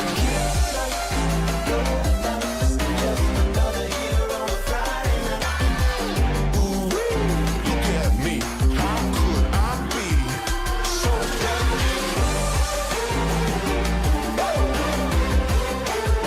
I feel lucky now.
Nah.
Keep rolling the limits and keep going.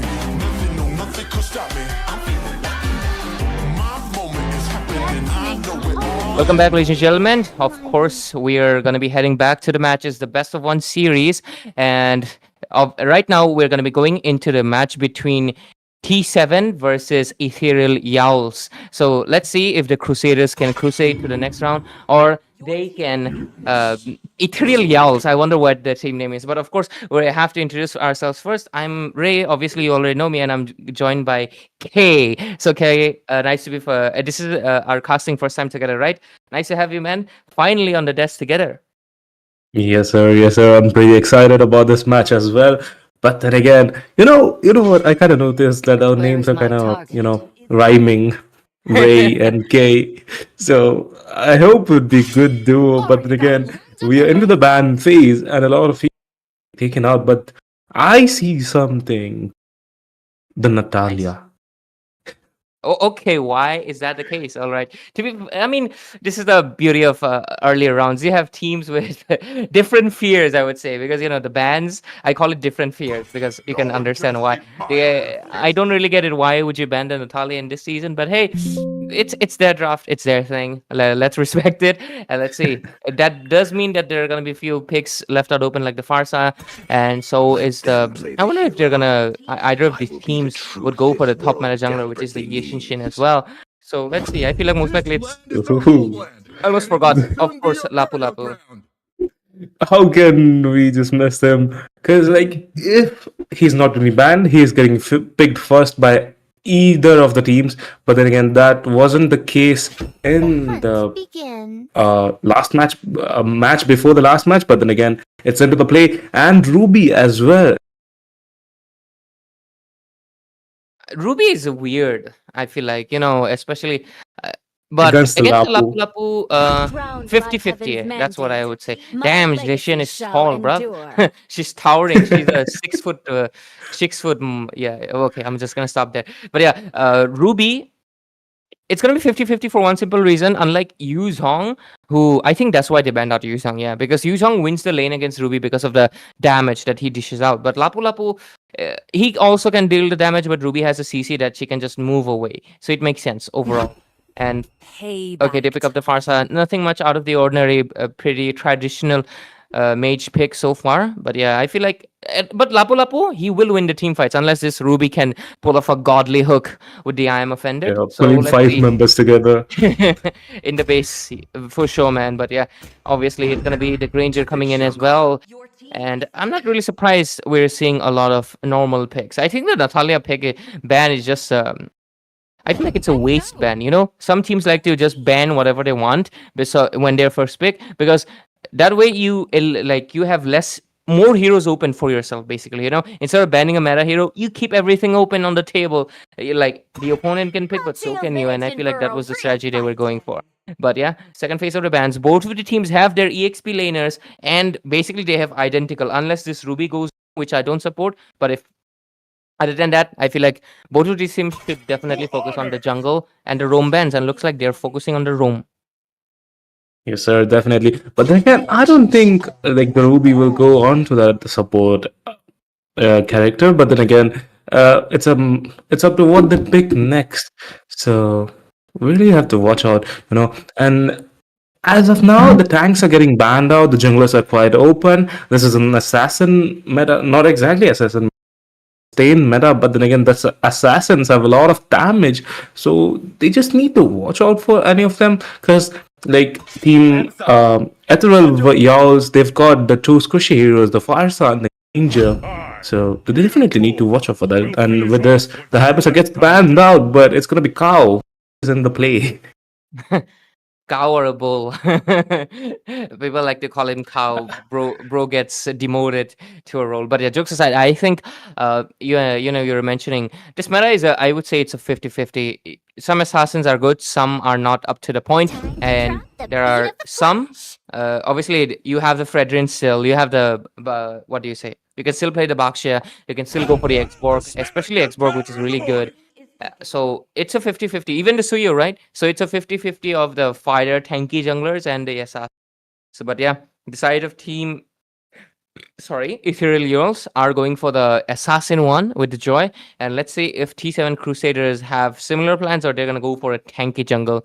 They are showing the Zilong, which is a little bit funny considering the S1's name is Zilong. But okay, let's see. Are they going to be choosing the Demon Hunter? Yep, they're going to go for the Alucard. Really interesting choice. Let's see how it works out overall. Okay, go for the Obi-Wan skin. The legend is too common. Definitely, it is a bit common, but then again, looking at both of the teams, the picks are looking kind of messed up a bit for the team T7 Crusaders, because I don't expect Alucard to be doing much, but he is quite shining a lot in this. And again, they have got Franco, they have that Lapu Lapu for the stun, and even far two skills at one time gets his stun, so he has to be very safe. Absolutely. And right now we're going to be going into the game and we're going to be witnessing how these teams can duke out against each other, and of course give us a show worth watching, and obviously to cast even if it's not worth it, we are going to cast anyway. Jokes aside, of course, ladies and gentlemen, we're going to be seeing how this game goes. And yeah, into the land of dawn we go. It's going to be Ethereal Yowls on the blue side and T7 Crusaders on the red side. Best of one series, and this is the knockouts, right? Okay, so we gotta say, Yes, I guess, sir. It bye is a bye. knockout. It is a round three, and the teams winning here today will be moving on to the round four of Moba Rising Stars Season 2. That's pretty amazing. Right now, Mobile Rising Season 2, just like you mentioned, round 3, day 1. Let's see how this match fares out. Yes, we already had 2 games done, one being very dominant and the other one being a little bit of back and forth. Let's see which one it's different. But hey, overall, classic rotations, nothing much. But yeah, Ruby will struggle until she can get the spell vamp. But yeah, let's see. Into the mid lane, we do see a little bit of a competition just for the Little Wanderer. I feel like early game you can let go of the Little Wanderer, but yeah, if you want to get a level 4 early on, yeah, it is very worth it. But hey, let's see. I think we're not gonna be seeing any engages into a Turtle K Yeah, yes, until sir. different. And I kind of think like the Lethal Wanderer is quite, something that you need in the early game phase because of that dragon buff. But then again, it's a first blood for Farsa right there.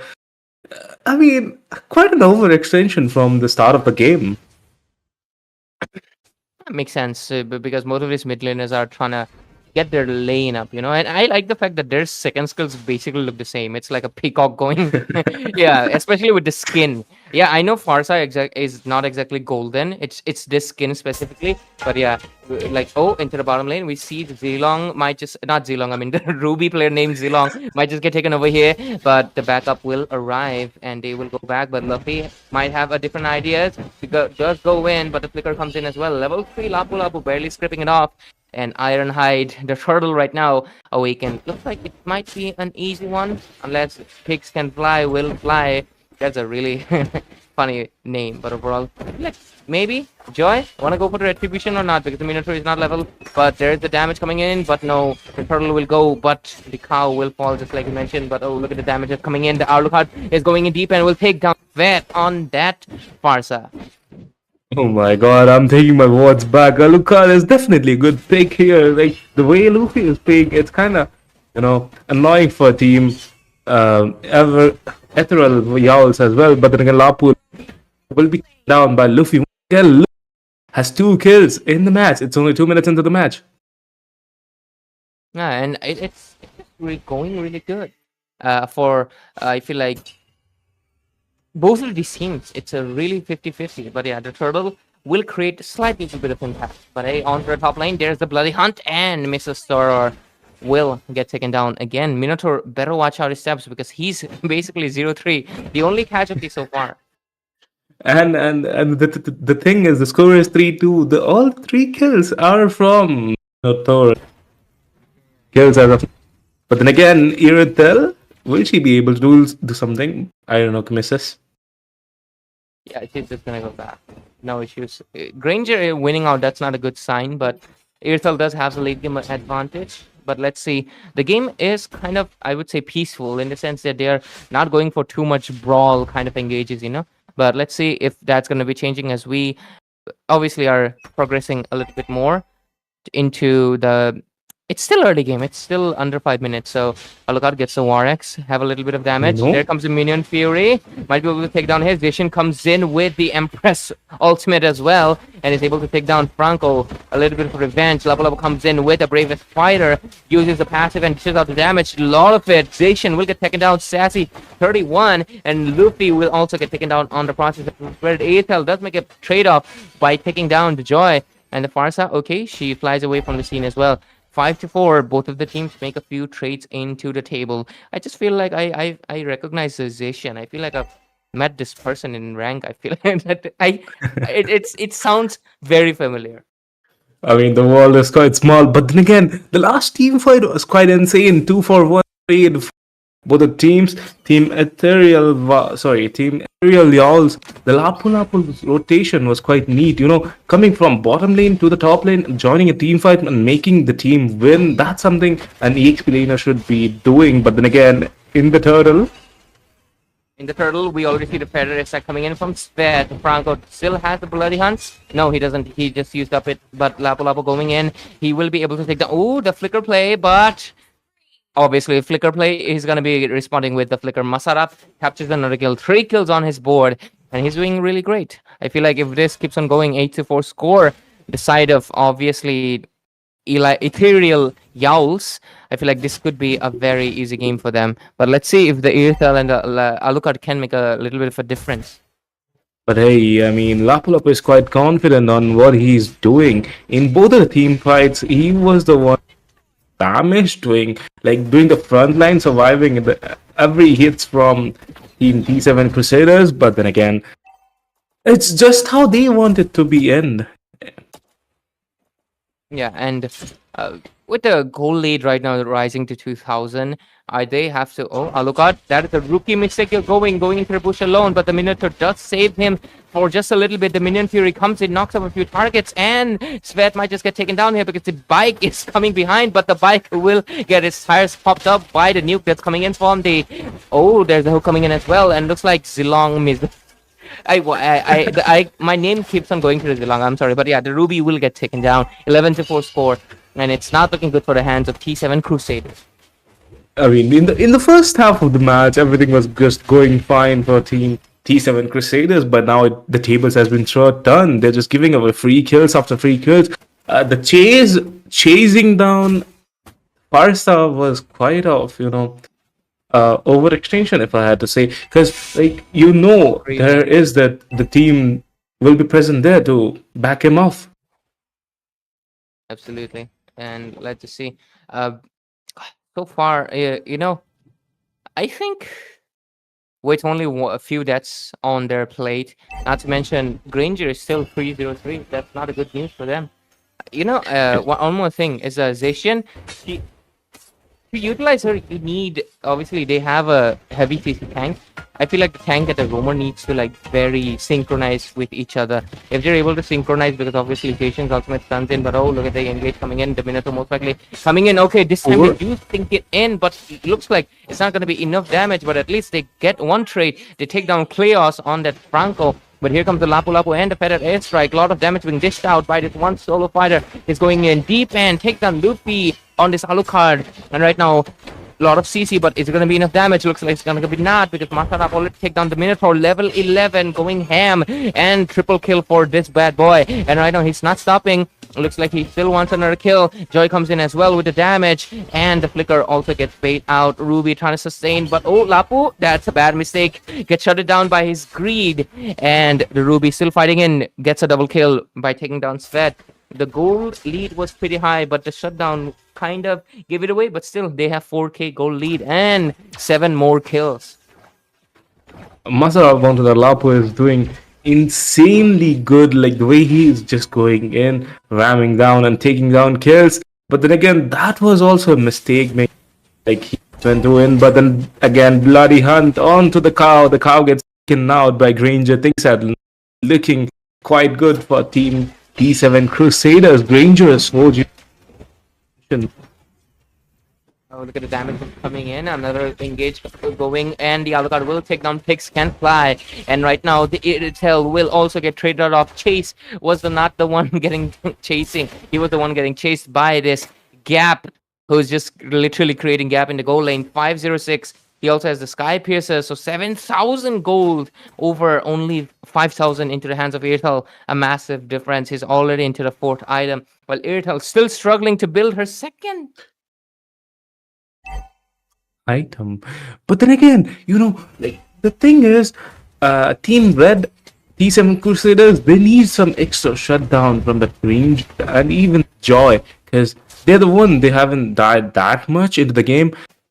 But then again, they have to kill them to get that gold up to the marks, because as you mentioned, the goal gap between the two goal laners is around 2k. Another engage coming in, monster kill for this Granger, and it's just not stopping at all with how the game is going. Oh, Lapu Lapu, he also wants to go ham, but there's the Empress Call, and the damage being dished out. Finally, Chase is the one dishing out the damage. The Rose Gold does kick in. Kleos right now, obviously being a Franco, Winter Crown kicks in as well, but he's just buying out a little bit of a lost time, and looks like he might just be able to take down the Franco and the Granger, playing a little bit of a chase game left and right, but looks like Chase bought enough time for himself, as right now he's the one getting taken down. 22 kills, and at this point I feel like this Lord is going to be an easy one, and we're just waiting for the inevitable end for T7 Crusaders just be out of the competition, because as you can see, K, the side of Ethereal, is just relentless. But then again, we just saw Chase chasing down 2 members. They were quite low, but she wasn't able to take down the kills. But you know what? Irritel in a raid game can be dangerous for a Granger, so they really need to watch out for Chase. I don't have really much to say, but then again, the Lord gets taken down. They really need to play it safe. I don't know why be kind of engaging on the Lapula while she knows she is alone there.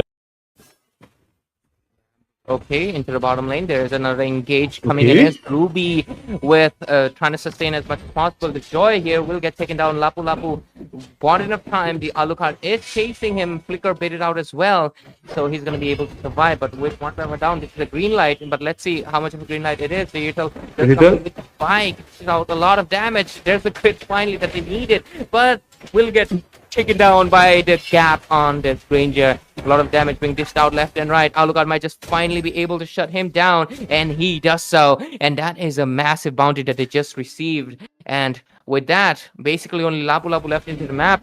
This could be a possible bounce back that they can go for. Alucard right now wants to go for that 1 versus 1 with the Lapu Lapu. Does he have the anti-heal? Yes, he does. It looks like he will be able to take him down because he has the support of the Ruby, and he should be, but Lapu is just sustaining so much even with the anti-heal.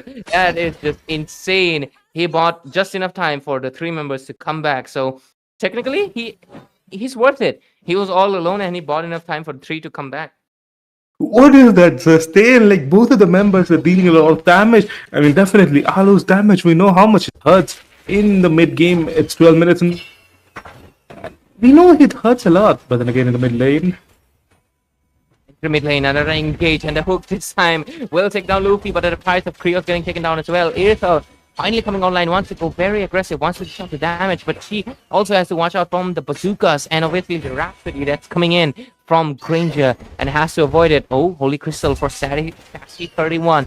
Let's see.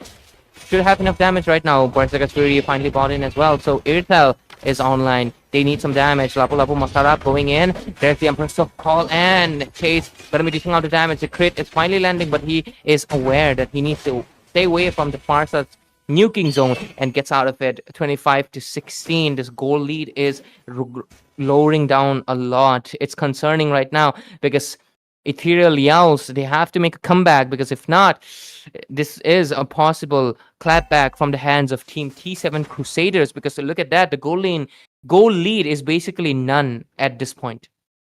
T7 Crusaders got what they needed. That shutdown on the Granger was quite important for them. Like, with that, the goal lead has been equal, and the second Lord, the second Lord is on to the Land of Dawn.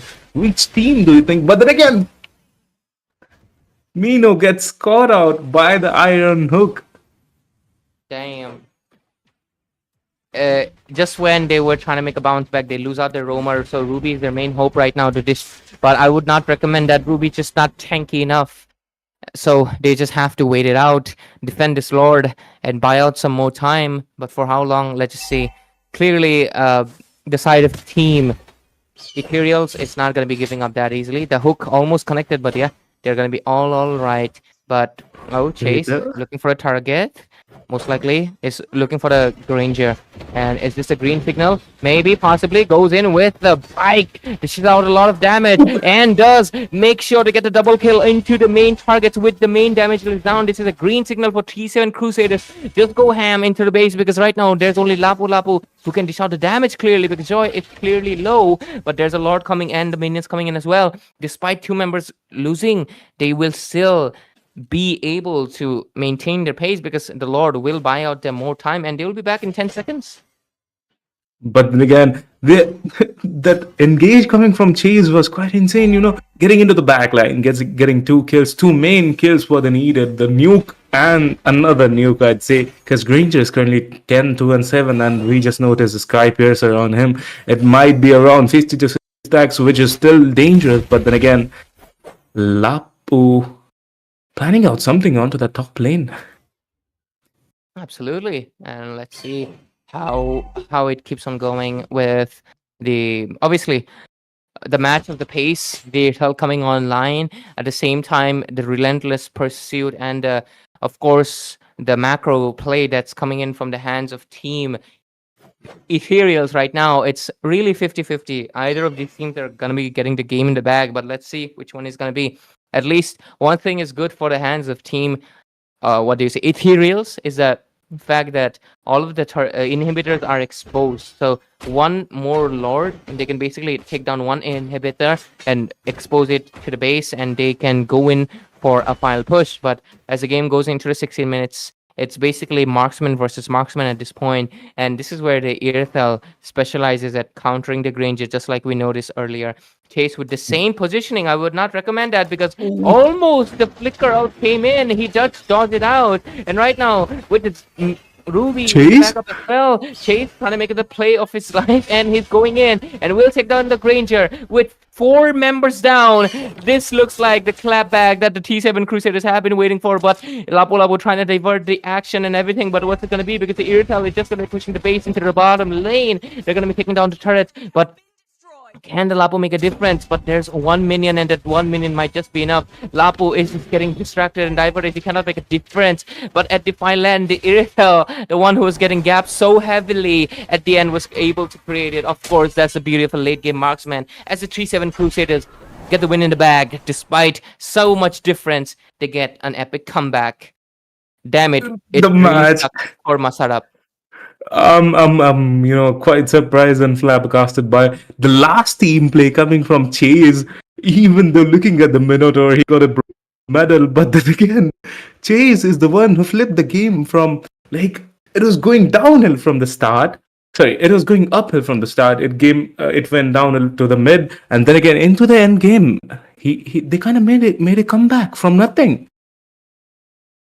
Absolutely. And let's just congrats to T7 Crusaders for obviously staying staying strong until the last moment. I would definitely say Ruby, yeah, she played a crucial part, but yeah, it felt easily MVP with the back, like, great map awareness. He was able to obviously avoid that Franco completely, and also he knew that there was a flicker play coming in, and he was also able to find out the Granger. So really great job from DRSL taking the, like, he knew he's the main uh, catalyst into the late game, and he delivered. So really good job, and good luck to T7 Crusaders. And obviously Ethereal Yells, they were pretty close, so it's not like they're a bad team, so wishing them the best as well, and hopefully we see them in the future. But that's going to be it for this match, and I feel like, ladies and gentlemen, we're going to be getting the next match pretty soon, so we're just going to take a tiny break, not even short. It's going to be tinier than Nana, and we're going to be back. Thank you for Kay joining me as well, so stay tuned and come back soon.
Welcome back, ladies and gentlemen, and good evening. And we're going to be diving back into the best of one series, round three, day one. And it's going to be Moba Rising Star season three, of course, by Rayuga Esports. It's already live now. And if you're into the chat, you already know why you're here. And thank you for coming in. Let's dive into the match. This is going to be Incognito with actually, I know their so I know their squad name. I actually what do you say, missed out what name they have joined with the tournament. So production, if you can, do let me know which name they have joined with. But yeah, this is the Corey Cutie, Insane, Cap. You already guys know if you are. And obviously on the other side we have Incognito, a new squad that I have seen on the scene.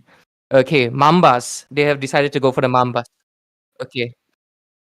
Okay. So they are going with the Mambas. Anyways, into the casting desk, myself, I am Ray. Obviously, you know me, and I'm joined by a new caster, Excel. Nice to have you here with the desk. Welcome. Hello there. Hello, Ray. It's nice to have here, like, Mhm. well, giving a casting here and making up with the gameplay right now with you guys. And yeah, it's very interesting, kind of a thing that I like. And yeah, thank you for having me. No worries, mate. But yeah, let's see how this match is gonna go. Incognito, they're kind of I would say, a new team. I have seen them in another tournament and a few scrims. On the other hand, though, the side of obviously AP Mambas, they are basically, if you're aware, these players they were previously dads and sons, so they have a lot more experience. It looks like they're making a comeback too. So let's see. This is a best of one elimination after all, so they gotta give their best. Overall, what do you think of the draft so far, Excel? I mean, the drop is okay, but as a meta, as right now there is new metas, like the old meta is coming back. So yes, Kimi has a revamp, and Pobias with sustainabilities, and Kato Kata also.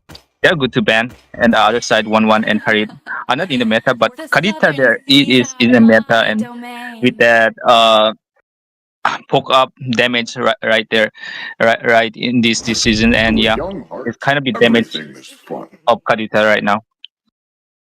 Okay. Uh, the Hadita inclusion is pretty interesting, but I feel like it was just to make sure that Invoker doesn't have any issues while playing the Farsa.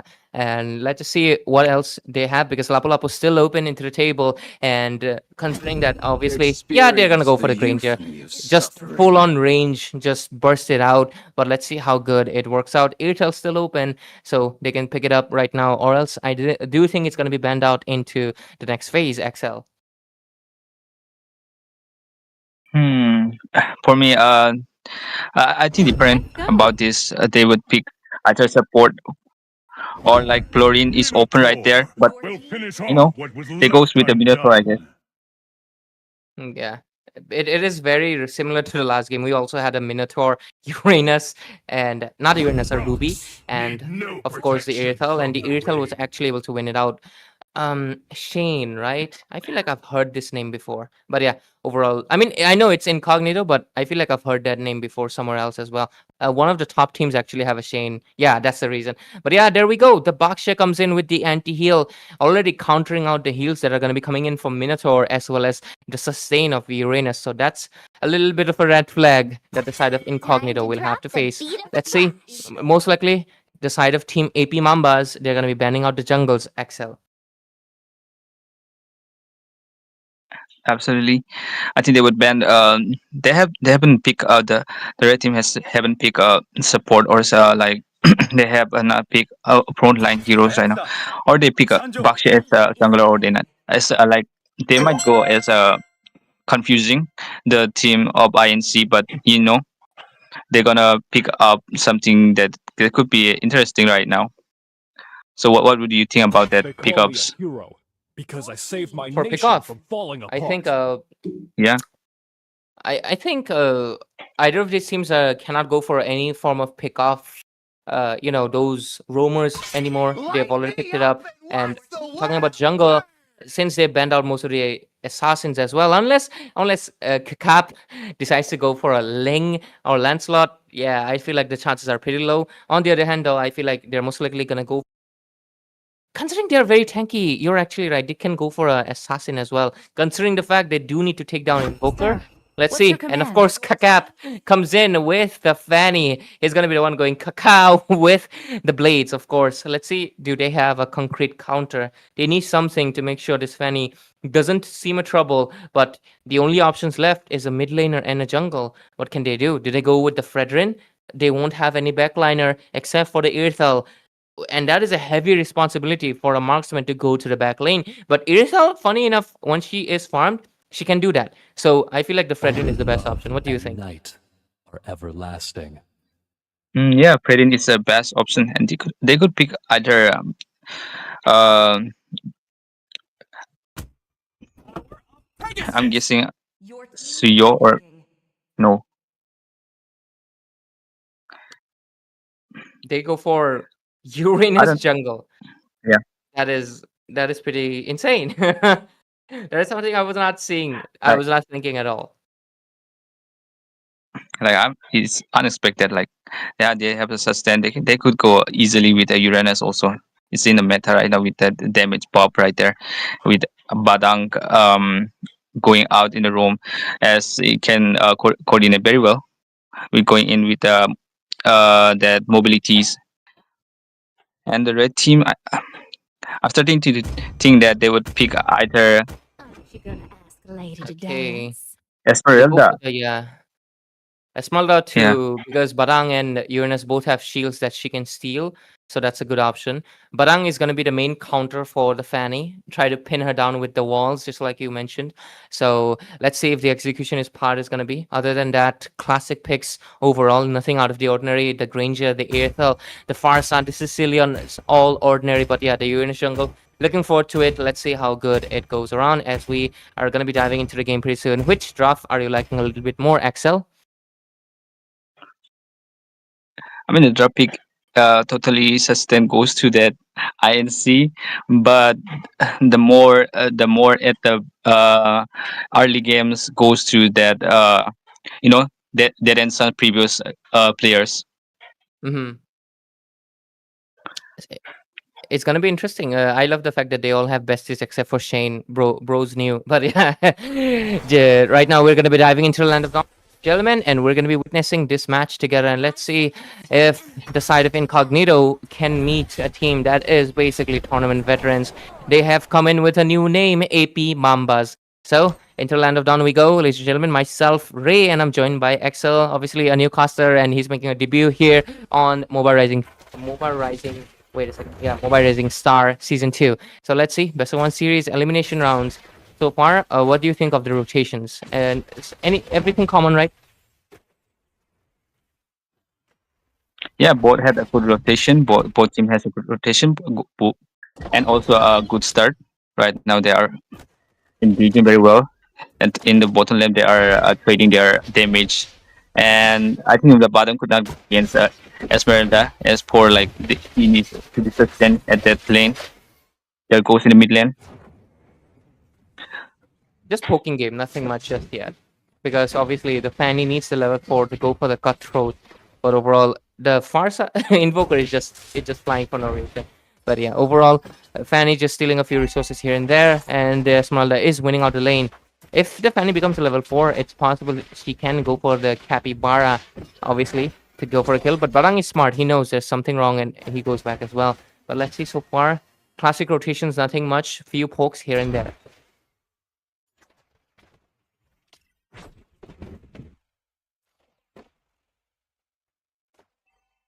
But overall, we're going to be seeing the Fanny most likely coming into the bottom lane, looking for a kill. Most likely might just take down the Roamer right now. Let's see the damage that's coming in. And the Fanny might just be able to take down the Uranus. But no, it's actually a B on that Minotaur. Might just be a double kill over here. But no, the Uranus... Oh, it is actually a double kill for the Fanny. Immediately snowballing without control with the cables. And the Turtle's going to be up with the jungle down. This could be an easy one. XL, are you there with me, buddy?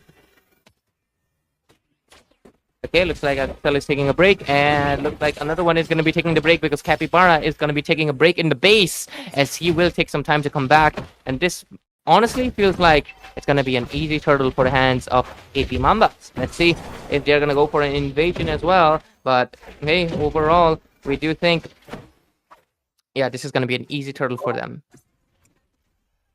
Hello. cosplaying Axel today. No, you're gonna be cosplaying me. I'm gonna be cosplaying Axel right now. But yeah, there's an engaged PT. Yeah, let's go. Let's see. Looks like Doom is somewhere caught between that. There is a feather airstrike just to, dissipate that, but unfortunately he has to go back. I think it's gonna be a little bit one-sided. I'm gonna be honest because AP Mambas, they're basically pre ex dads and sons. Oh, look at the damage! There was a lot of coming in. As of now, Corey Cutie will be melted off while Team Incognito really playing it all together. Look at that 4-member rotation already onto the middle lane, looking quite good. But at the same time, I really like how Team AP Mamba went in for a little bit of a early to the mid game. Will they be able to hold it out during the late game, given the fact that it is purely in the hands of Team Incognito? Yeah, so far, but at least Incognito is able to obviously bounce back a little bit from 0-3 to getting a 2 kills on the table. But let's see what's gonna happen. Love the zoning from Abhi. He really knows that the marksman is the main, bone of their team, backbone.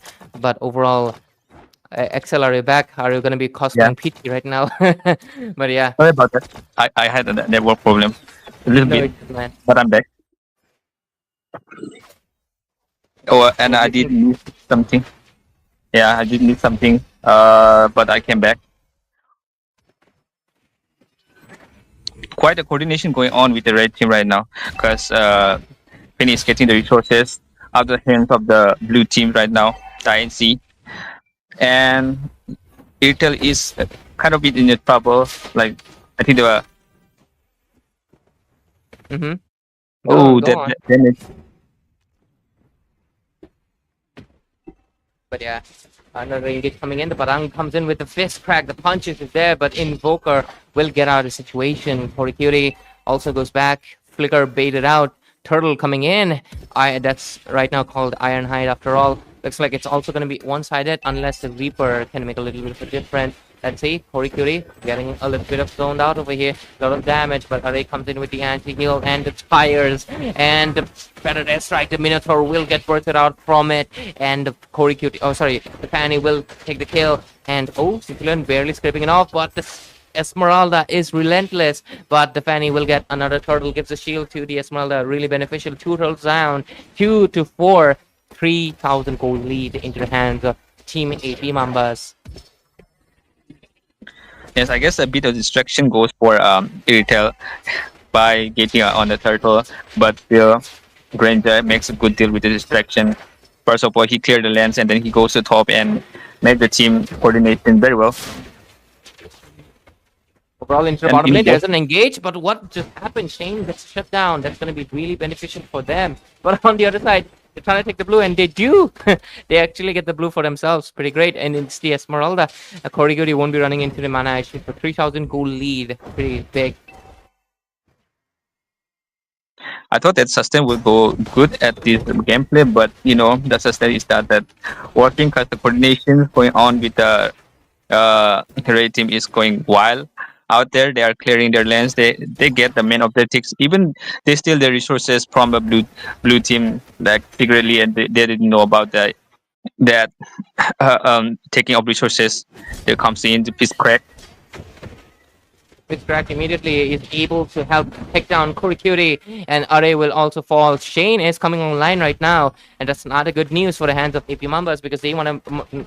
Okay, the Fanny almost got pinned against the wall, trying to dish out some damage, but the 5-man engage that's coming in right now, AP Mambas, they're kind of struggling.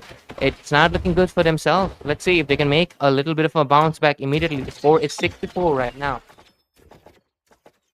I guess there is a comeback for a blue team because in the early match they got the main objectives. They got early attack by a red team, but right now they are getting back in the line. And into the bottom lane, another engage coming in right now. This time, looks like the side of AP Mambas want to initiate, but knowing this is not their fight, the side of Team Incognito back off. Turtle coming in, 2 0 so far on the turtle game. Let's see if this time around the Uranus can come in with the retribution clutch. It's going to be happening. Look at the Esmeralda getting pinned down so badly. Corey Cutie gets decimated out of the map. And with the Fanny into the far lane, or is it because the Fanny coming in? Wall is there. She's getting stuck. Hap needs to get out of it, and he is trying to do so. But a lot of damage coming in. Killing spree for Bandar on that Sicilian, but the Irithel will pay the price. It's shut it down. Finally, the turtle goes into the hands of Reaper, but they're making a retreat left and right. And right now, Pawan Singh will get taken down as well. The side of Team Incognito is actually responding back strong and tight. And right now, with the score of 9-5, they are ready for a 10 kill, and it's going to be Array. Is it? Yeah, it is. Abhi with 3 kills as a tank. Pretty crazy. Goes with the name. It goes with the name to get killed, like Are. But same as for now. Like, I think Badang is clearing lanes. So far, so good, and they're taking up both sides right now. The bottom lane is clearing, but in the top lane, their lanes clear. Badang is trying to escape, but no. Absolutely. But yeah, looks like the side of Team AP Mambas, of course, they're trying to make the bounce back, what they have lost right now. But let's see how good it's going to be happening. So far, though, they are able to make the macro play. They are getting the turret into the bottom lane, but the Irithel is equalizing it immediately by taking the one in the top lane as well. So let's see how good these teams can make those trades. Because so far, the goal lead is actually identical. How long they're going to be able to keep it up, that's going to be interesting. Pawan Singh, better watch out. And obviously, the Array is helping it out. But, oh, the Irithel trying to high out the damage and will able to take down Array, who's only level 9, 2-level difference. But overall, the Fanny trying to make the split push play. Look at the Badang again, pinning the Corey Cutie. But overall, the score still sits at 11-6. The goal lead is basically the same. Of course. Look at the finish clearing lane for now, and it's good for clearing lanes when the team is got distracted, when a team is having good beneficials on poking out each other. So there's a time for Penny to clear out lanes, and it's working. Padang is going to clear that lane, and the other team is distracted. To be fair, like the whole team is coming in. Okay, and right now with the Lord, he has to retreat from the scene, but he does have the heals. There's the revitalize. He will be able to stay online for a little bit more into those team fights with the 5 versus 5 going in. Oh, the Barang, he has a perfect angle, but he misses it out with a split second. And with that, AP Mambas will find a little bit of an opening, because look at that. They take down the Mentor right now. Corey Cutie gets a kill. 4 members alive, but look at the damage that's coming in. Invoker will also fall down as well. And with that, looks like both of the members have lost on 1 by 1 member. 4v4. Can they make this play? Because the Fanny has different solution. Go for the split push instead. Let them take this Lord, and we'll just try to defend this. And with that, another turret might just get secure over here. But obviously, the side of Incognito, they smelt it. It might not be good for getting the turret clear out, but still they got the Lord, and they could able to engage. But they need to clear out the lane. They need to take care of the lanes first of all, and getting a lanes with the mobilities. It's not that easy for them because they pick a sustain hero right now. Uranus can be a mobility hero, but it's slower, and Minotaur is kind of bit slower in the mobility also. They are depend on the only Sicilian and Irithel in the late game, I guess. Yeah, absolutely. But let's see. Overall, we're going to be seeing them immediately melt out the Lord. That was the plan overall. And with it, they do take down the bottom. They will be able to take down bottom. But oh, look at the Cap wants to do some damage, do something. But he has to retreat. Immediately goes back. And Array is able, almost, but no, he is not able to succeed. He gets taken down instead. And the scoreboard looking very favorable for Incognito. I thought that Flickr would not that work that good, but it's working. As Spring also worked as well. That Flickr, I just say that Irithel with Flickr is sometimes good, but the better what is with Spring also. Oh, they take down Invoker, and with that, the mid lane gone. I feel like they can go for a possible mid lane push. The turret has also lost the defense, but oh, Barang with the mistake, 5th crack right now. I think they will be able to take another cap. No, because the Irithel is down. They don't have the damage. I feel like they are kind of fighting a fight that they should not be doing, and they do realize it and back off. Yep. And of course they are sustained, but they should be like there are no effects for the red team to engage with that without the damage dealer. So maybe they are trying to maintain that sustainability to be damaged, and then they will poke when it's time. But look at that going on with that Penny again, clearing the red lands, the distraction going on. It must be quite time for pick up a Penny to clear up the lands, and bottom is going out of rage. Oh my God, Oh, Are there goes up. keeps on falling down and down. They don't have the rumor. Lord's coming in 30 seconds. Let's see what's gonna happen.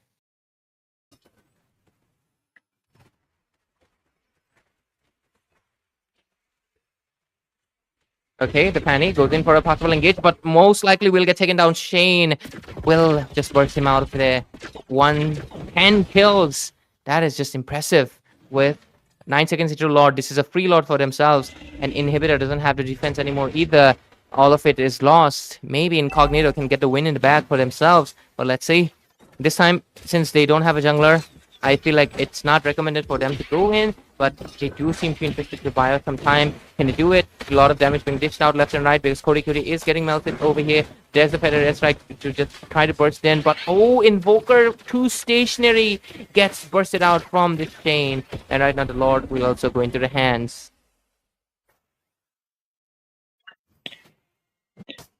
Yeah, there was a quite a backup by taking down Penny and then taking the Lord out of the Fennies and out of the Fenny teams. Like the red team is kind of a bit loose right now, but they still have the advantage if they play on the very well to seize the time and coordinations to engage them very well. But since the Lord is up, there might be struggle point at there. But Penny is clearing up land so that it might be a distraction. Absolutely. And right now, the Lord's going to be marching down. Fanny's trying to make a play into the bottom lane with a split push, but Lord's already knocking on their doors, and he has to come back to support for his team. But the Inhibitor is going to be lost down into the mid lane.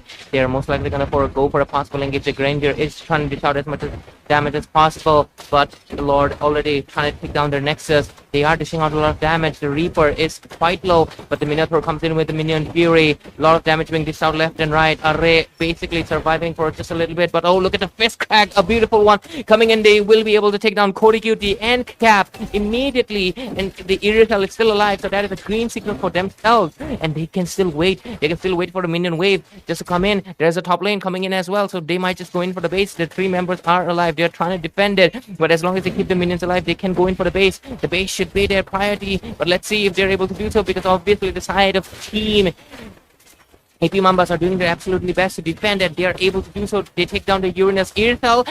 That was a clutch flicker, and they survive it. The base is scraping with just 1 HP, a teeny tiny thread. That was a close one. If they got not in the right time, they would have this get destroyed, and they would get the victory. But that was the right time to engage with the Feather Airstrike and goes out with Airtels out of the turret. Right now they have no turret to defend. No turret they could defend the minions coming in the waves, but they have to make a pull-in movement together and make it down. So Okay, another engage coming in. Lot of CC for Cody Cutie and gets bursted out of there. But hey, let's see what's it gonna be, because the next Lord comes in 30 seconds. The game is extended quite a bit into the 17-minute mark, 21-11. Fanny's relevance has fallen off right now. The only thing they can do is basically just push the lanes, but even the lanes are going to be left, because most of it, it's only Inhibitor left, and you're basically, if Inhibitors are left, you know, you're going to be exposed. But Yeah. looks like Cap did smell it, but he was wrong. He gets taken down, and that is just not looking good for themselves. They have only 1 inhibitor left. The Lord is also coming in, and I feel like it's going to be 3-1, and I think this might just be the end. Let's see. Do you think any comeback is possible, Excel? I might say it would be a comeback because they have the still have a Parsa to make an airstrike and make the minions clear, but they need a team member to make a one member down that could provide for them to make a clearance one by one, and it could be quite a good. But the Lord is coming on. They might get struggle, but I don't know if they could defend or not. Let's just see. Pterodactyl marching down the mid lane.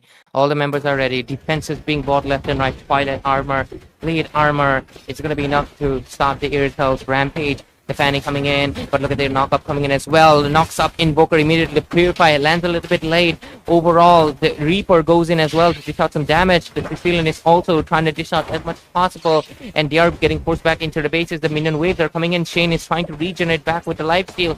Cap is looking for a target to take down. The Lord will get melted down. So they do have a defense done. But the Shane is coming back into the team fight, dishing out the damage. Look at it, already 50% down. And right now they are going to be able to go in. Most likely going for the piss crack. And it's going to be able to burst out. Shane is bursting everyone. Double kill, make it a triple most likely because he's going to be trying to take down the base as well. Yep, there we go, triple kill. He's not looking for a maniac, he's looking for the base, and I think he will be able to do so as they knock out the side of AP Mamas out of the competition and they move forward ahead.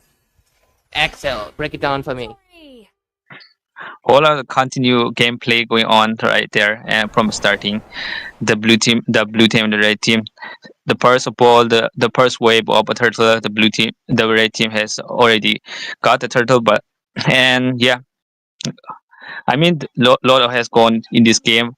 I missed some of the points, but still, I got to the part in the mid part, and it goes that like sustainabilities of the team has managed with the poking out of the late game. They make a late game, probably for the team not to get too much extended, but yeah, they did very well with that sustain and that not being too much extend. That also with that the red team kind of bit extended, but still the Fanny adjusted with the time to clearance, but it was not able to enough to engage their late game up. So it was quite a bit difficult for them to make it up. Mm-hmm. Absolutely. Obviously, thanks for breaking it out. Thanks for joining me on the desk, Excel. And ladies and gentlemen, we're going to be coming back with the next match. So make sure you stay tuned on, obviously, Raiga Esports channel. And obviously, keep watching Moba Rising Stars Season 2. We'll be right back. This was me, Ray, and Excel on the desk.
welcome back, ladies and gentlemen. We are back again after the short break. Here we are, another set of teams at the Moba Rising Star season number 2. Now, I am curious to know though, as much as I remember, one of my clanmates, their friend is playing on this team today. So, if anyone can guess the member, I would love to see. But, anyways, let me introduce the teams. Looks like on to the left side I do have, onto the blue side I do have Ethereal Arc, and onto the red side, right side, I have a Life Esports. Life, not Life, but Lyfe. Interesting spelling names. So I'm your caster Peachy, the voice of this match, and along with me I have Axel today. Hello Axel, welcome back. Hello, BG. How are you? It's been a long time. Yes, sir. Finally, we are getting a chance to cast together. So I am excited to see how it will be going around. But of course, for the teams as well, given the fact that it's going to be another interesting match. As of now, the draft has been going in so well. Since it's the EXP meta, you will be expecting the EXP is getting banned. But what about those marksmen? What do you think about that, Axel? I want to tell the marksmen, like not quite all marksmen are in the meta, but you know the support, the tanky, and the fighter are in the meta these days. And yeah, this season is kind of bit quite unexpected with that thing coming on with like giving different situations of metas, and some are nerfed and some are many are nerfed. I guess many are nerfed, and yeah. are my That's domain. true. That's true. You know, 1-1 does have the highest ban rate so far at the Mobile Rising Star season 2. So I was expecting a 1-1 to be up, and as usual, it is. But onto the same note, I want to see that Matilda, the Lapu Lapu. Interestingly enough, Lapu Lapu, I feel like it will be open, and onto the side of Team Eternal Arc, they might can pick it up for themselves. I do remember them playing the Lapu Lapu as well in the previous season. Correct me if I'm wrong, but yeah, I do would love to see another Lapu Lapu match here. Given the fact that it's just getting banned a lot, even it's been like five matches have been already done for the day, and it's been banned. Come on, one match out of the, what are the odds that one match it will win? Yeah, I guess they're gonna respect the ban with the bucks, yes, with the sustainabilities that can go hyper, room, or any EXP also. I don't know what kind of hero Baksha is, but it, it defines the sustainability, I guess. Yes. People really like that anti-heal that he comes in with onto the land of dawn, which is a good thing to see. But when you pick up a Bakshia, there comes a lot of problem as well. You might be able to see that there is a lot of burst damage as well. You're talking about carry who can melt down the Bakshia. You're talking about how something like an instant burst as such as Kadita could be proving as a problem as well. Though Kadita cannot burst down a Bakshia, but it could lower the Bakshia down as much as that he have to go back off. So yeah, Lapu Lapu being respected, but the Matilda is open. Axel, do you think Matilda is this pick Matilda pick? And Torin also open right now with Matilda. Sagittarius Oh, there guides goes my the path. irritated person. I think they don't want to give the retail because I think they know that the red team has the player who is comport pick for the retail. So I think they steal it or they just taking it retail for the first. So they don't want to give that. You are very well aware with the the kings and queens of marksmen, right? The Harith, the Granger, and the Irithel. They Yeah. really they are in a circle where it counters each another. So if you pick up a Granger, your counter would be an Irithel. If you pick up a Harith, your counter would be an Irithel as well. So it does counters a lot of heroes. So I believe that's the thought process behind taking the Irithel as a first pick. But at the same time, Team Life Esports are not keen on taking that a Granger as their pick. They went in with an Nathan, which is something of a surprise pick right here for me. And along with the Nathan, you are talking about a Katokacha. Interestingly, I like that. I like the pairing so far. Like the back lanes, the exit path will be off, but they need to stop a Katokacha. They need some stuns. Yeah, absolutely. Kato Kacha will not be enough for taking No one's out. gonna escape my With, iron fist. oh, there goes the Badang. And right now they might go pick a mage or like frontline who goes with Payback. Parsa with this Oh. range. Okay, okay. Farsa is, yeah, that means there might be a Sicilian, there might be a Station as well. Station being open, I have not seen one of the members picking it up, putting it off as of now. So let's wait and watch if Team Life Esports Only goes love ahead and with it. night But I are do smell everlasting. like, there could be a Gatot Kacha onto the EXP while Team Life Esports go ahead with the Kufra as their tank as well. I do remember having seen them with the Kufra quite a lot, so they might or they might not commit. They call But to me a stop hero the because I saved Gatot my Kacha, nation they from did a falling very good apart. choice, and that is a Badang. Badang, very good. You're talking about how in the team fights, you just seen in the last match, Axel, the Badang. Yeah, Sir, He what's your was yeah, command? very skilled enough to stop them. So this match also would be expecting the same, but on the same note, you are looking at the bans once again. Assassins will be targeted a lot, talking about junglers as well. Xborg may or may not be there.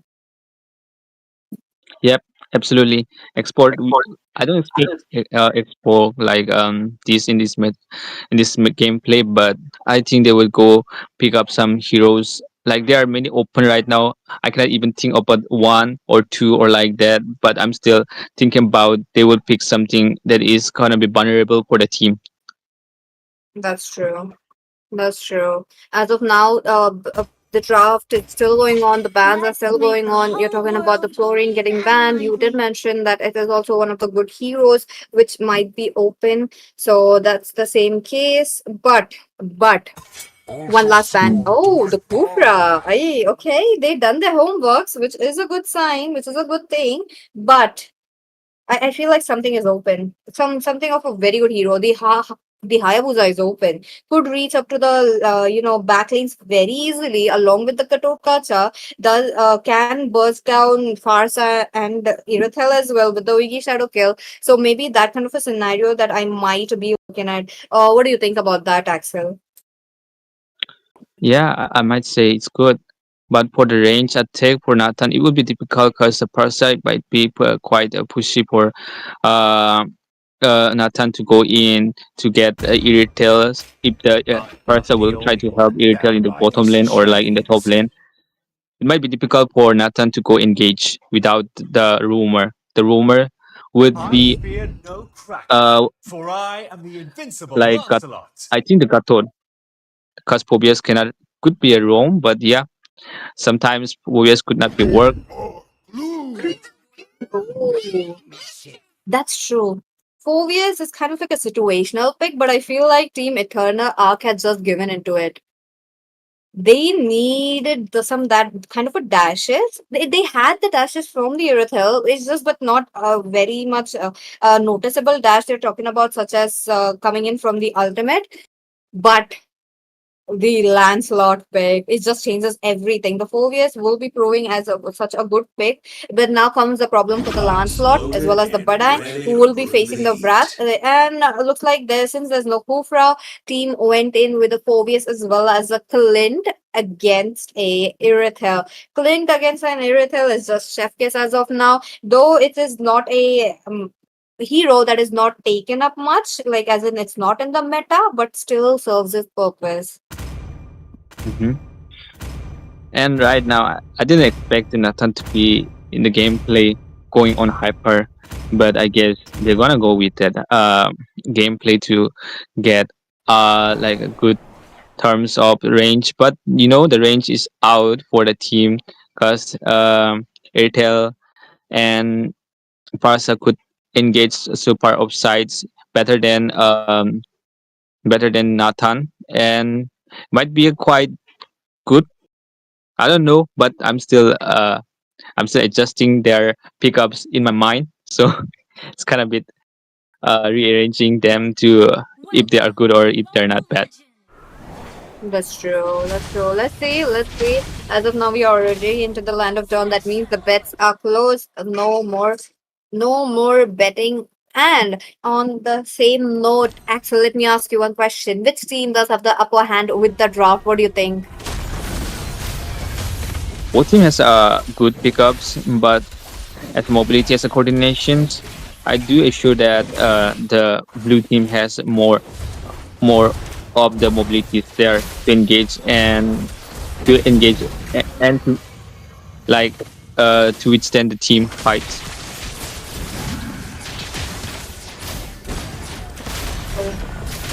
Okay, okay. First blood coming in like that looks like snipers would be getting it, but at the same time, this is a Nathan on the jungle. Nathan jungle is really, really fishy. Needs that late game, needs the constant gold coming in for him, but just now losing his life, his goal is just getting victory. So let's see if they're able to snipe it off out of him or not. But Ogwen looking quite low will be taken down. That will be super zen for you, and still getting out of the way. Lancelot solo, but Zeradora would be the one with the kills. They are trying to get snipers as well, but he's very far away to reach.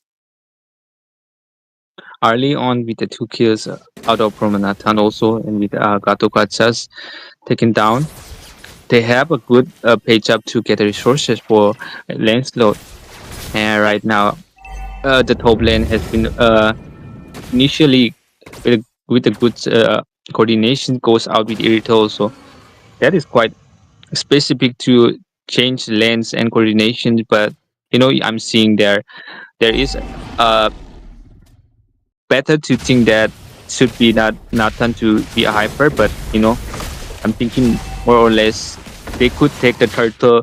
The blue team could take the turtle more than a Nathan.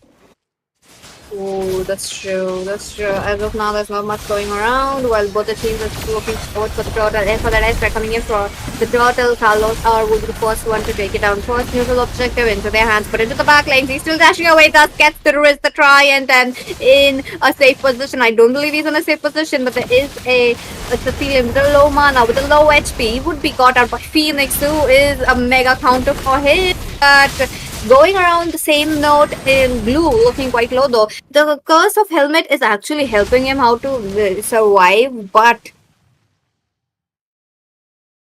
Yeah. The chances are like the damage is going out input, giving out that heroes, but right there, Jishnu is getting. oh, okay. Yes. So far, so good going around. Nothing much out of the ordinary. While Team Life Esports are struggling, they did pick up of a team composition for the late game. So I believe early game they shouldn't take any fight. Yes. They need to wait for the late game, but they're not giving a chance to for late game. They're just pushing in, forcing them to give out, and yeah, they're taking the objectives. They're gonna steal the objective. They're gonna kill them up of their lanes, That's and glue. And it's taking a time for Pobius to kill a glue because glue is kind of bit sustained. Oh, right.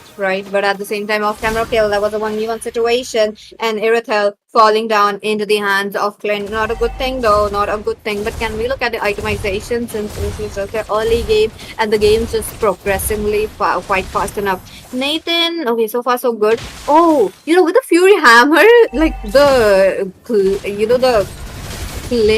was just able to get it on and easily eases access towards the Blade of Heptus so easily, which is a good thing because of that one solo kill. But I think dangers are lurking for this Irithel, but best before that, it's going to be the Turtle. Now, Turtle coming in this time around, Life Esports are also very keen. Will the Retribution hit in right at the moment? And now it's going to be Kalathar once again with the Retribution. Second mutual objective, mega kill coming in for snipers, but he will be shut down in turn. The revenge killer on point, but Kirita though unable to sustain so much. Ogwen with the taunts are just going crazy as of now. Yeah, the Lancelot has been like playing like a carry, but still, it's not enough to be a carry. But they are going a good way to give out a turtle. They have taken the 2 turtles in front of the red teams. The red teams couldn't do anything. Even Nathan is not that fast, so probably they need a late game potential. And Irtel is just pushing it out to make a clearance, but the top. Yep, top lane, a little bit of an engage while Snipers though takes a little bit of hit from the back piece. As of now, I believe Sunny is very happy as of now seeing the Sicilian, but oh, Ogun would be getting shut down. That's just too much damage. Well, too far so let's to see another day. Yeah, it's quite going well for the Parsa with the range attacks and with that Lancelot who can just dive in with the team fight and just escape easily. That's true. That's true. As of now, nothing much going around. Top lane, the pressure would be constantly up there. It's just the Clint. It is just the Iratel as well. Both of them needs to be shut down if the either of the sides really want that snowball onto their head. But as of now into the mid lane, look at that. Kirito looking quite low. Shut down a lot. He makes a split play. But if they are attacking, yep, Kirito will be falling down. While Baran comes in with a fix crack, he will be melted down as well. But Phoenix though, they are getting as much as advantage onto their hands. 5 members between that Snipers making that feather die strike play very safe enough. Will he be able to go back safely? Yep, he did go back safely. Another turtle into the hands. This is like the first and the last turtle going down. But itemization wise, Barang, if he's on the Thunder Belt, he shouldn't go be so that much of crazy, aggression play. Because you are on a tank build and you need to be there for the teammate more than going in as an aggressor. Yes. But by the means he should be with not with the Persa because Persa can escape with the range, but you cannot keep a quite good pair up with a combo with Badang. But it can be like really when it's time with the team enemy to be the team red team to be like together. They need to be a time. They need a time to make that correct pair up coordination and combo to make a play. That's true. As of now, Infection Mighty will be getting shut down right there by Snipers, though. He's playing it so well. Look at that guy. 6-1-1. He's able to dish out damage while being into the safest position while taking out the main damage dealers. I like that play, but his teammate should be a little bit more proactive to actually support his positions. But as of now, into the mid lane, I do smell something. But before that, I would love to talk about the Nathan as well. He's been catching up. Look at him. His score has improved drastically despite being the first blood himself. But as of now, the trades as well as the kills are. Oh, I think I just cursed it. Nah, no way. No way that just happened after I talked about Nathan. I guess it just happened. Like they need a first of all roamer to engage. The Nathan couldn't engage alone because the team has more mobilities and more pitch up to be there, and mostly the team can back up easily for the one members. That's true. That's true. As of now, the Lord has been spawned into the land of Dawn. That is the fun twist right here because of the theme that we are in as of now. But I do see a AOG already coming up. We'll be trying to take so much damage. Super then will be taken off while Carlos are targeting the Sicilian. He made the right call, but the members are there making sure he will be safe. As of now, Kirito also trying to run away, but Carlos are looking quite low. They are not making any play. Hey, wait a minute. Blue made a flicker though. I mean, it was like a kind of a panic flicker. But oh, wait a minute. Kalazar, he takes away the orange buff and moves away safely. He was just inches away from death. I guess Snowball is coming back for the red team. As for the early, they got the easily kill, but right now the late game is going on for Nathan right now, and they got the Lord. Now they can make an engagement very well with the goal lead. Not that goal lead, but it's like a same, but still 1k or 2k up, and right there in the mid lane, there might be going a good engage.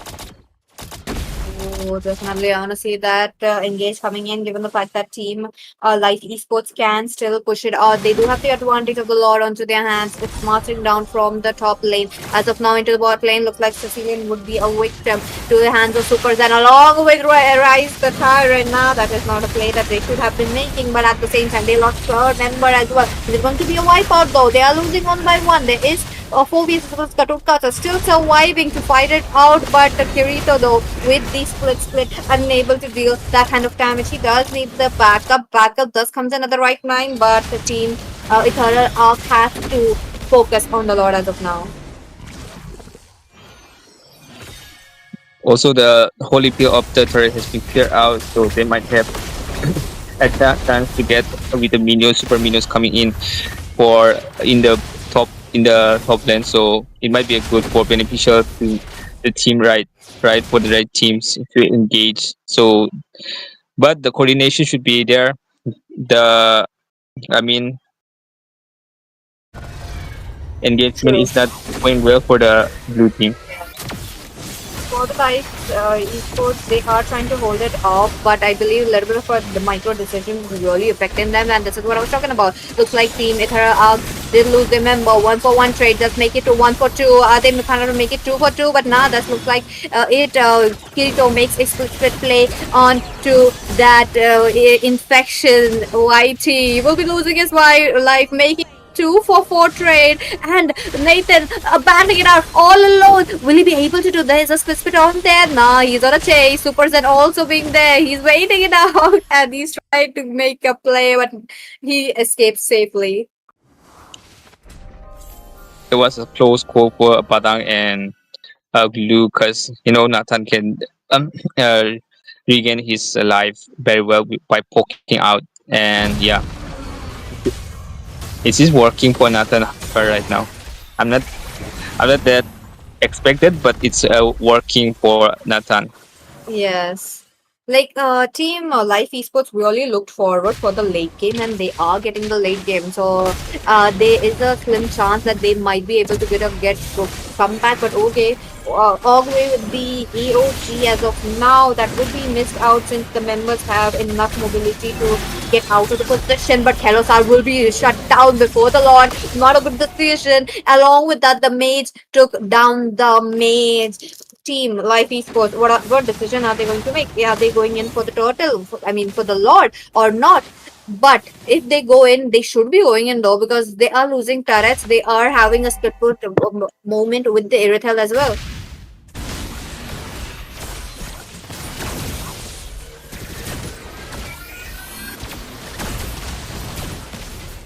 As of now, nothing much going around with the Lord. With the Tyrant takes it away for himself. They know that the Lancelot not being here is going to be such a green signal. With that sniper shut down for that guy.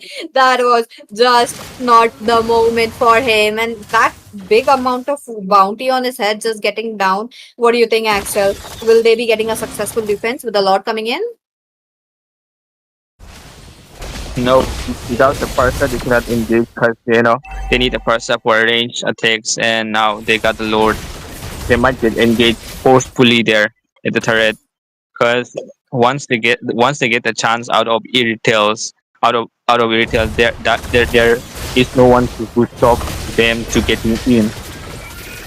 That's true. That's true. As of now, the Lords coming in from the bottom lane, they will be having to look forward for the successful defense. While Team Life Esports, they still have to make their decision to burst in, as Axel mentioned, or not. If they do, they might get at the higher end. But if they lose out, the team fight is going to be quite problematic, given the fact that minions would be coming in at the right moment. But as of now, Lord will be stopped at its tracks. Mm-hmm.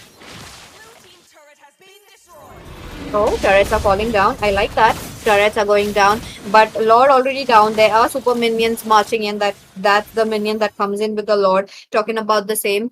But it's a successful defense, Axel. Yes, but the room is smaller. The room is getting smaller for blue team to make a maintain of the turrets right now. If they caught in that mess, they will be just disturbed. getting them the red team quite a good victory.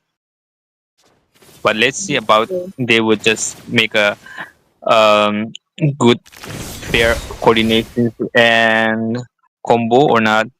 It's the last chance they should make a combo, and it will be not they will not just keep another lord, because if they got another lord, their turrets might be down and they could engage forcefully. That's true. Let's see if Team Life Esports make that forceful play or not. As of now, Intensity coming in for Rizatan. It will be shut down. That would be him with the feathered airstrike taken out. Infection Whitey will be the next one to fall down along with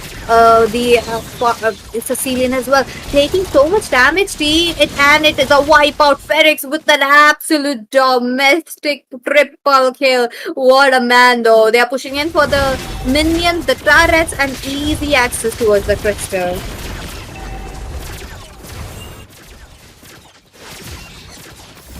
That's what I'm guessing for a good coordinations.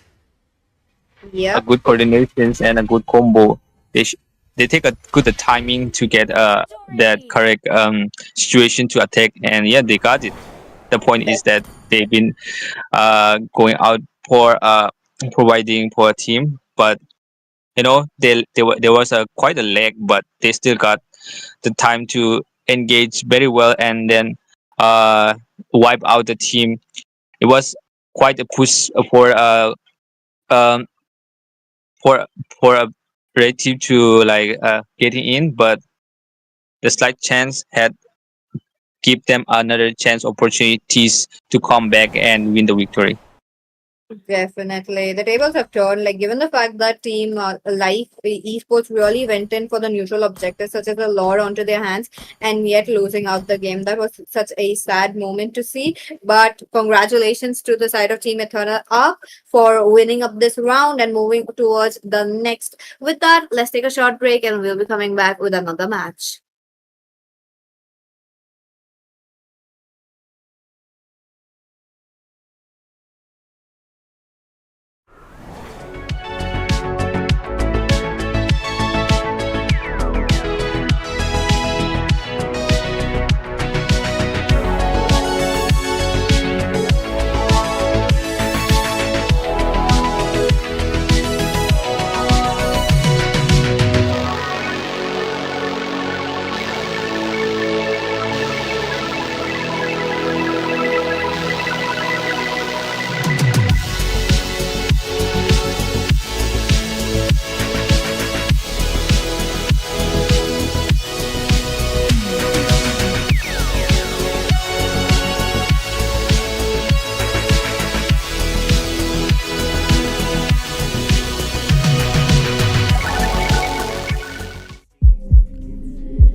Hello, hello. Welcome back, ladies and gentlemen. We are back again with another match.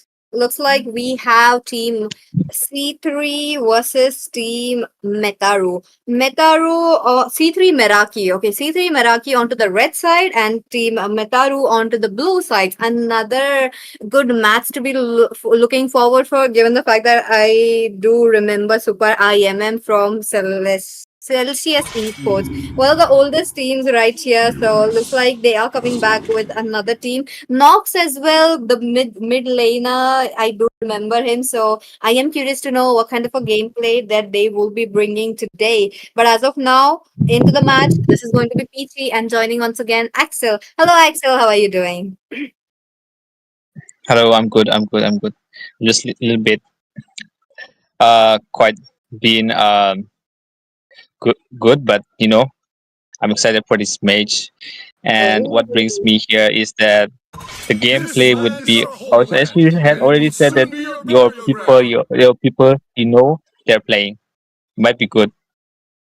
I'm sure. oh, that's true. That's true. As of now, Uranus out of the way, along with the Lapu Lapu. The EXP lane meta really speaks for itself.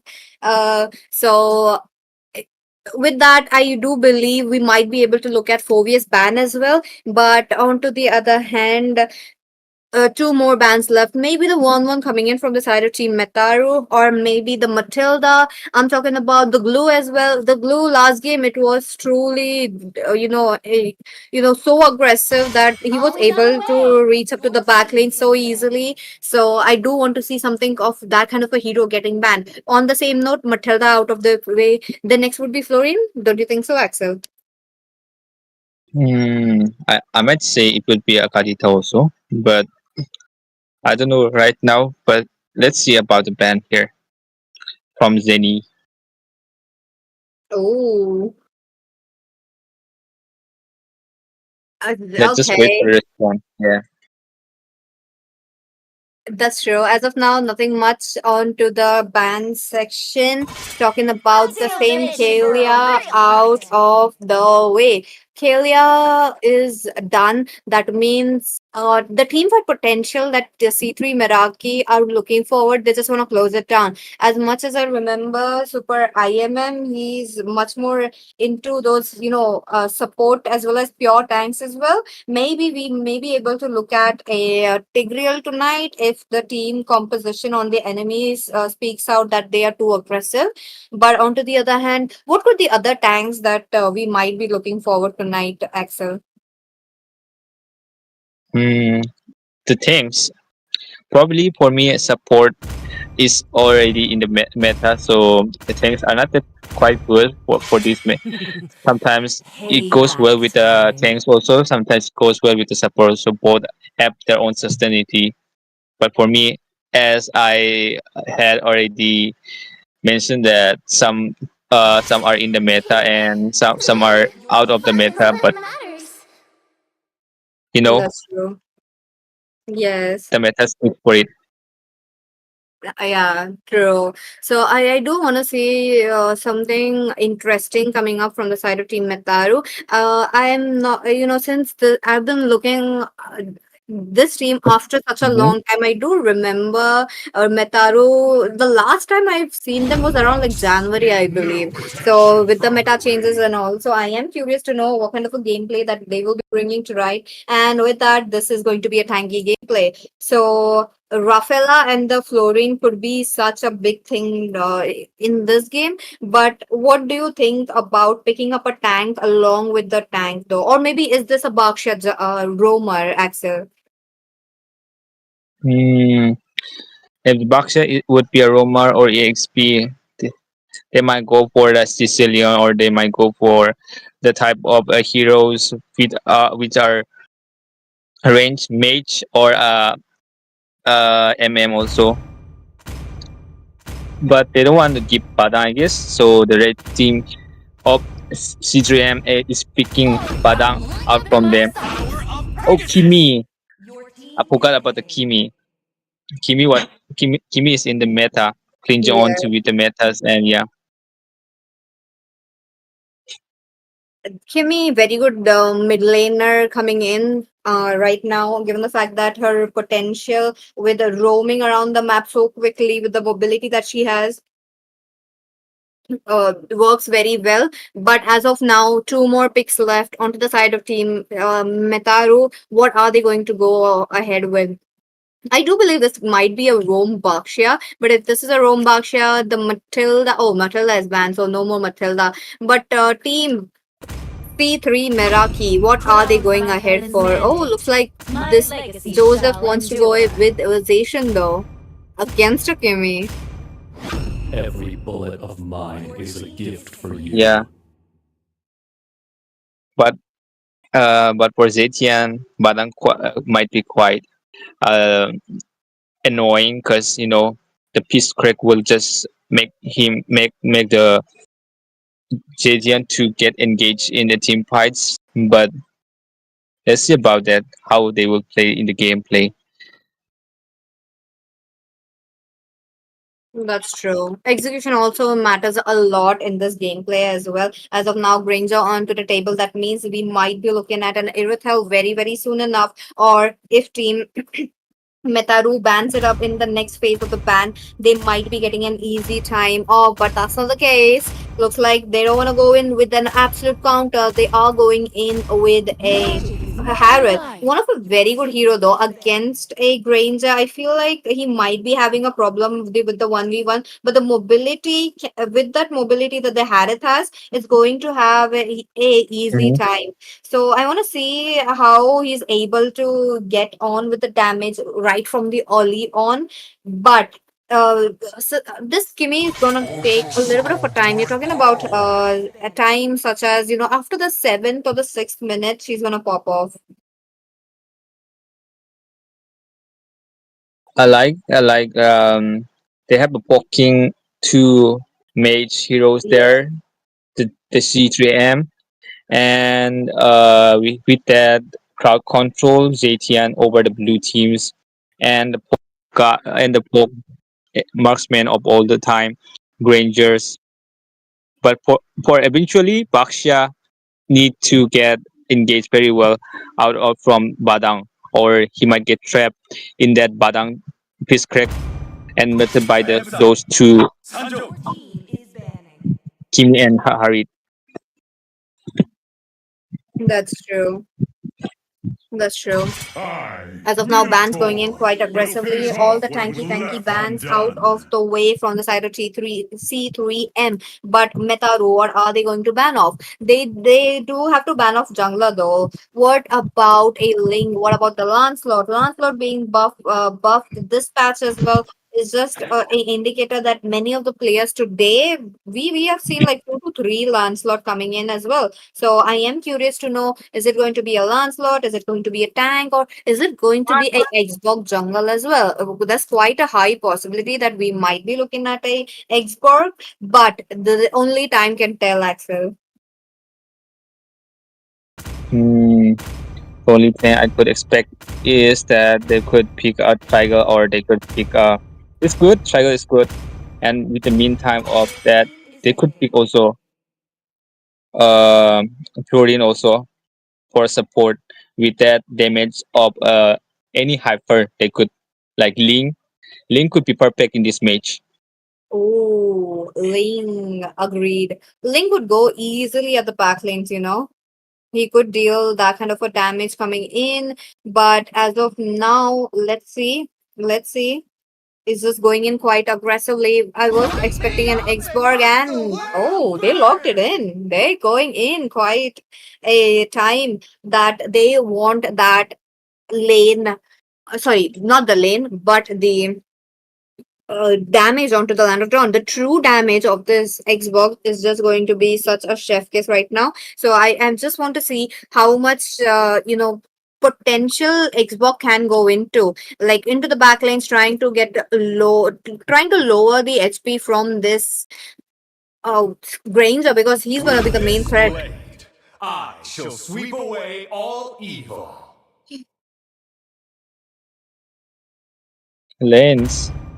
Yep, we are looking at a Lancelot. I, I could. I couldn't expect. Wait. Oh, oh, oh, Lancelot though. He is buffed, this patch. So that's the reason why we are looking at a rise of Lancelot. I really want to see more of him. That skin was really pretty on him. So yeah, but oh, wait a minute. Oh, wait, Van Morales is Superman. Oh, let me tell you about Superman. He is the jungler. Okay, he plays the Okay, okay. Fanny very well. Like he's Fanny Gods, one of a very good Fanny player. So I did forget about Van though. Like he is here. That IGN change really pissed me off. But let's see how this game goes. Given the fact that both the teams do have enough meta heroes to counter each other and stop each other. Mhm. So guys, you can make your bets. Is it going to be blue side or is it going to be red side? Let's hear the caster prediction. Starting with you, Axel. The blue or the red?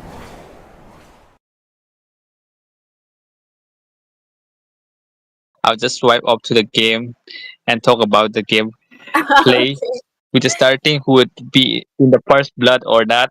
Yeah, that's Oh, what I'm expected. That's what I'm like excited about. oh. It was blood. I feel like, Fanny will be having an easy time taking it away because it's Van Satar. Oh, yeah, I do believe they might be able to get it, but a little bit of a minor setbacks can be there. It could be really unpredictable. But with that, ladies and gentlemen, into the land of Dawn, here we go. It's a match between team C3 Meraki versus team Metaro. On to the red side, we have C3 Meraki. On to the blue, we have team Metaro. They are already on with their junglers, making sure that the junglers will be getting those buffs for themselves. But early game potential, it's definitely C3 Meraki.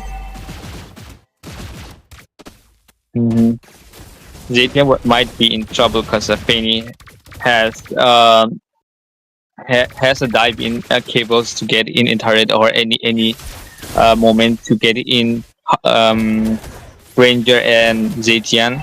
Like there is no stun hero that could make a defense for the team for a mage and an MM. Quite a good pick by Ben Morales Penny. Oh, that's true. That's true. As of now, no first blood, but onto the top lane, I do see Terizla looking quite low already. They did not put a Xbox onto the jungler, which was quite surprising. I mean, obviously, it's a Fanny coming in, so why would we do that? But at the same time, looks like Barang would be there to stop them. But Super IMM looking quite low, moves out of the situation safely, and not being the first blood. Mm-hmm. Yep. Wait. Yeah. Yes, actually.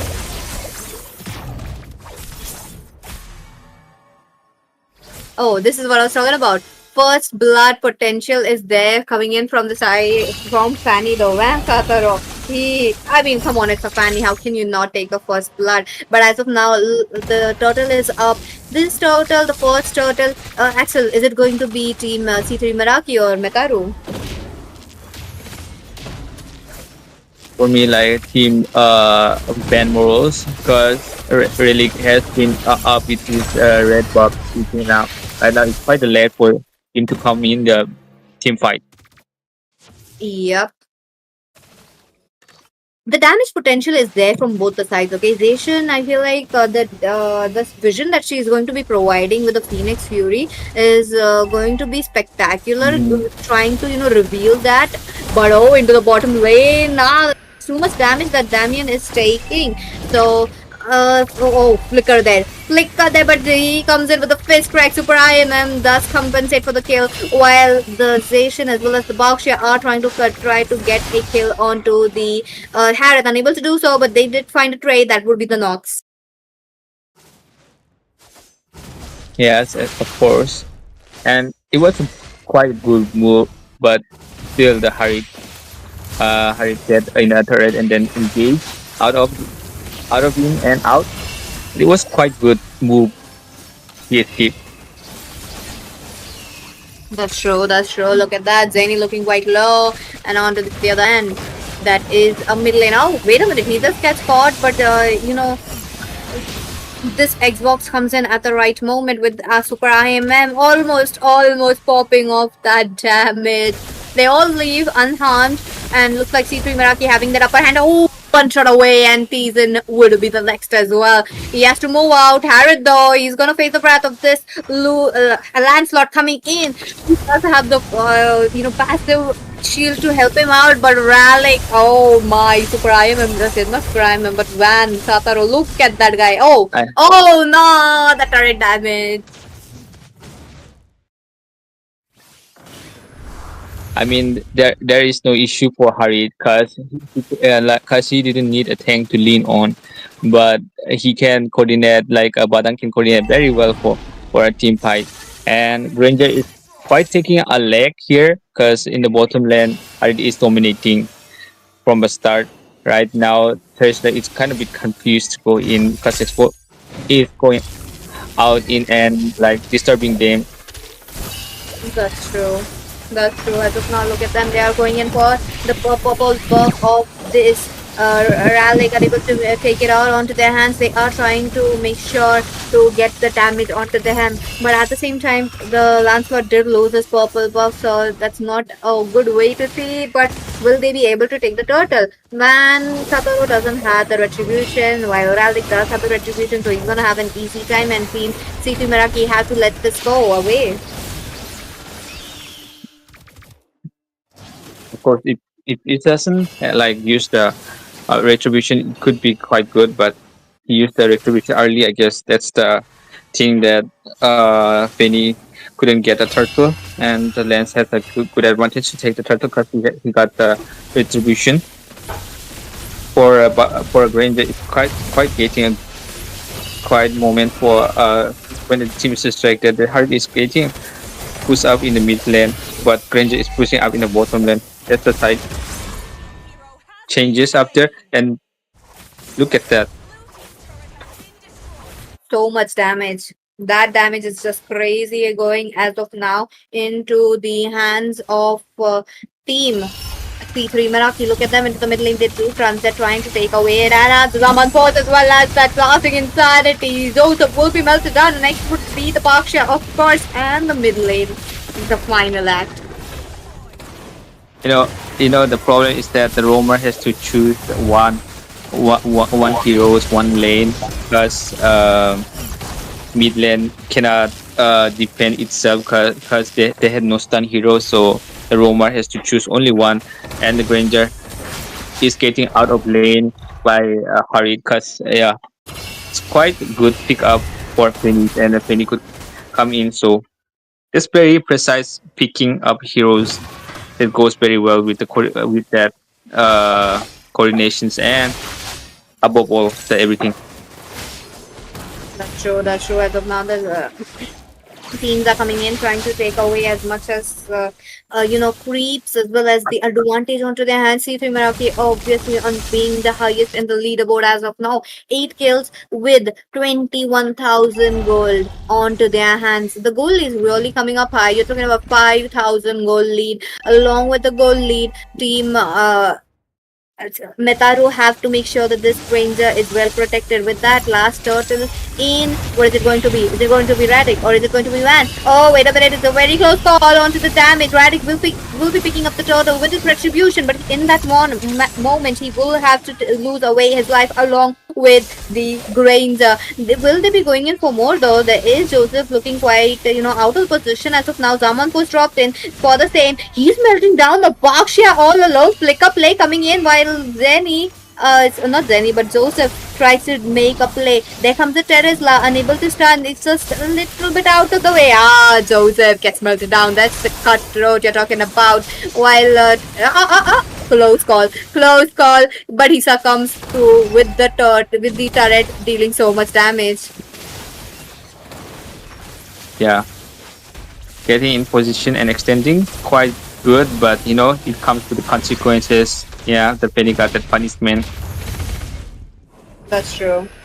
And a lot of things is happening right now. Yeah, into the mid lane, nothing much going around while both the team members are waiting it out for the Lord. The Lord still has like a one whole moment. Okay, Fiskra coming in for Super IM. I mean, look at that lasting insanity, melting down Zen OG. Now, I do want to see this kind of a team participation before the Lord, but the Lord's kind of far enough as of now. Yep, 30 seconds left for a Lord to come out, and 8 minutes they have already cleaned out the base mid lane, the top lane. Only the bottom lane is left with the 2 turrets. Oh, That's I mean the one true. turrets. I mean, I guess the one turret. Yeah. That's true. That's true. Look at that. The passive is still standing strong, but onto the same note, you're talking about how the side of Team C3 Meraki will be waiting to make sure to get the lore onto their hands. Now, Radic did prove himself as as a very good jungler. Like he did steal up the lord right in from the nose of Van Sataro himself. So they did need to have to get the Lancelot out of the way. So I am curious to know if they're able to do it or not. But on the same note, the Lord, there's no Lord, no contest coming up. So Metaru, what are they going to do, Axel? I mean, as previous gameplay mates, they have to wait for the timing. They have to wait for the moment to get them off one of the members or clear out the members. But they need a quite good time for that. Also, the late game potential is there. But only the one thing, the problem is that the Zetian and the Granger has no defense to stun off Penny from getting in to them, and yeah, that's the only problem they have been, and yeah, that is why the early game to the late game they are dominating. That's true. That's true. The Lord looking quite low, though they are unable to get the turtle as well. But the minion pressure will be there. Top lane, the pressure is coming around. The bot lane, the pressure is there as well. While so many minions coming in, Van Saturo moves out of the way, very low in the energy as well. As of now, Tower Passive out of the way. It's just 10 minutes into the game. Their team C3 Meraki are taking it slow, but not slow enough to give the chance for the opponents to take it away into their hands as well. A turret gone. Members are coming in for a penalty zone as well, but nah, he misses out. Chosen one fallen down. Zen OG might be next, who's still engaging, trying to survive it all, but Nox would be the one taking it off. Wait a minute, Van Sadro comes in for a re-engage, but move out of the way. Now, this is what I was talking about. Van Satoro easily trying to glide it over and out in so easily. But wait a minute, wait a minute. Minions coming in. Lancelot is there. Jason is there. And Granger is there definitely to protect it. But now they are not getting any advantage right there. The surprise pick of a Penny is really working, because for the buckshot for the team blue team, they thought that they would get not as tanky as much as possible. They might go with Expo Hyper, they think like that, but they surprised them with a Penny, so it's quite worky. And for obviously the Baksha tank couldn't be a support much, but it couldn't stun much, but in team fight it goes well.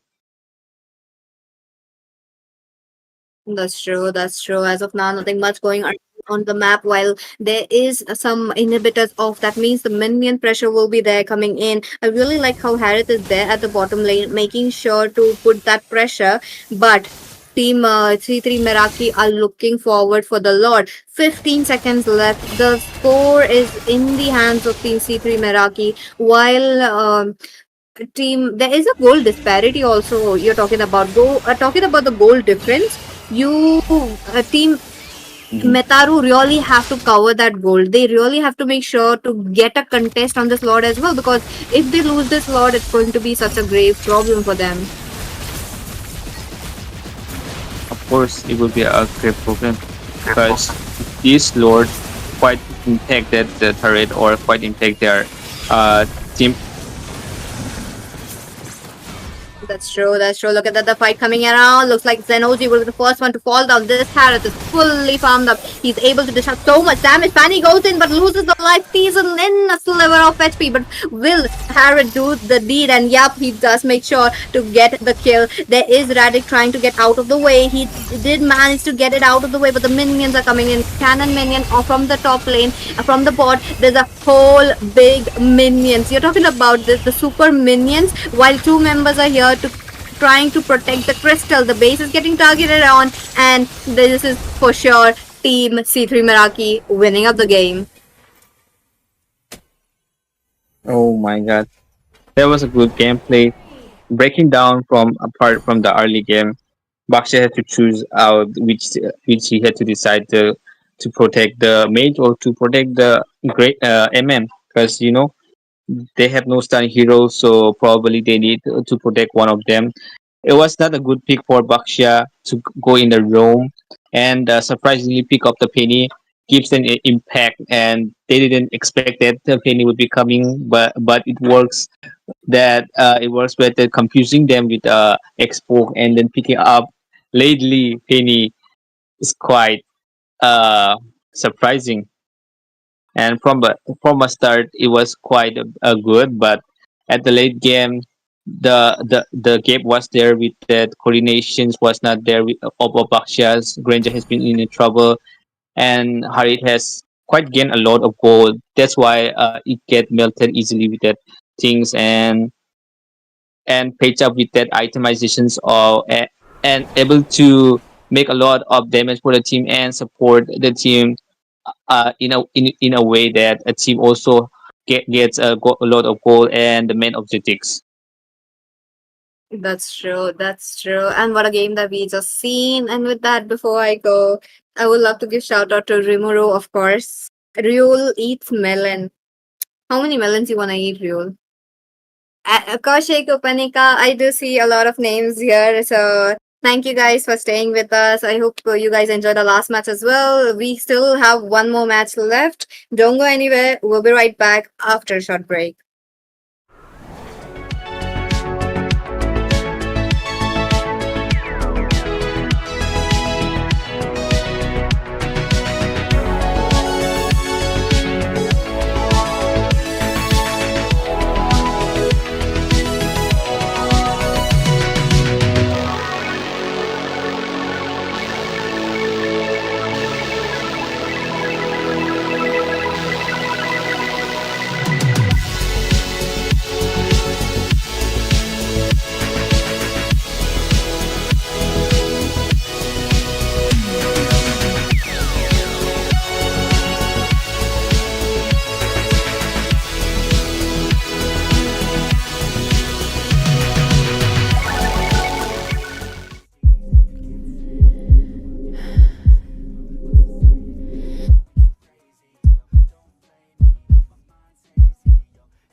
Hello, hello. Good evening, ladies and gentlemen, and welcome back.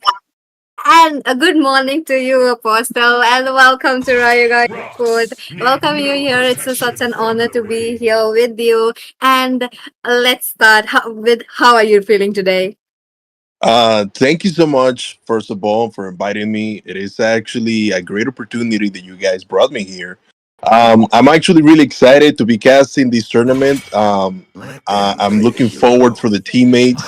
I want to know how if they're gonna be pulling up some really good strategies or if they're just gonna be trolling. I just want to look forward for it. Oh, same here, same here. Let me introduce you to teams. Looks like we have Team Blackhawks onto the red This side, and match onto is the on the blue we line, have Team and it will Straw soon Hats. be your Both of turn, them do Meta. have that similar anime theme to themselves, so I am curious to know. As of now, we are in this EXP meta, okay? So EXP meta does calls out for the Uranus, the Lapu Lapu ban. You're talking about the Yuzhong as well. You know, Apostle, what is your favorite hero in this Mobile Legends 5v5? Um, my favorite hero is Johnson. I use it on every lane, which I shouldn't be doing Oh. it. But lately for the past week, I've been playing a lot of Kaja, and I've been using it on the next P, and hopefully I get to see it on this tournament because it turns out to be very solid on XP and also as a roamer. Agreed. On the roam, there we had a like few seasons ago where the Kaja was quite popular, but in this season, in the Indian meta, it's not much of a popular, you would say. But there's a slim chances that we might be looking at. So let's see if they are committing to a Kaja or not. But on the same note, it's going to be a Matilda out of the way, the Harriet as well. Harriet is really popular here in the Indian meta. The Harriet, the Granger, and the Irithel. So, if I have to compare the American Only meta, love and night are what is everlasting. a good hero in the gold lane as of now? It will still be Harriet. It's pretty much similar the meta here. I seen a lot of Ixias here, but I don't. Oh. I'm not sure if I will consider it meta, but actually annoying. Probably that will be the word properly for that hero.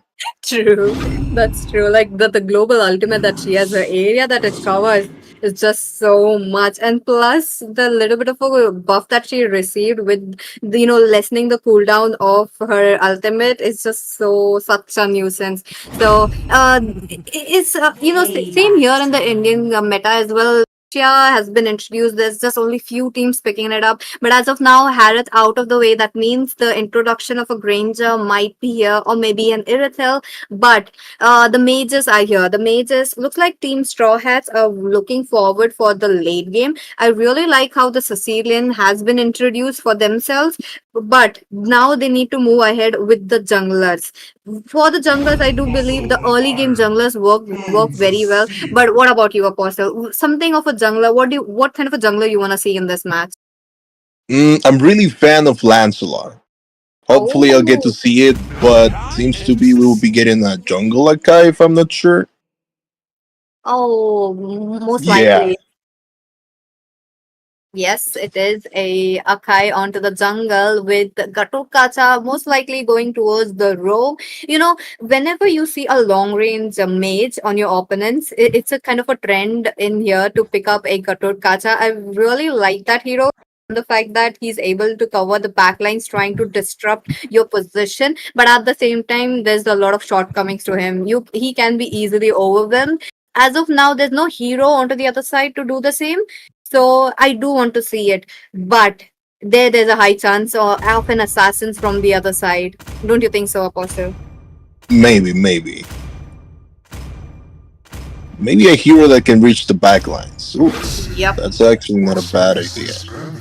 Oh, true. Something like a Lancelot. Yep, Lancelot works very well along with the Hayabusa as well. But as we are seeing an Akai, there might be a possibility of a Xbox jungle or maybe a Fredrin as well.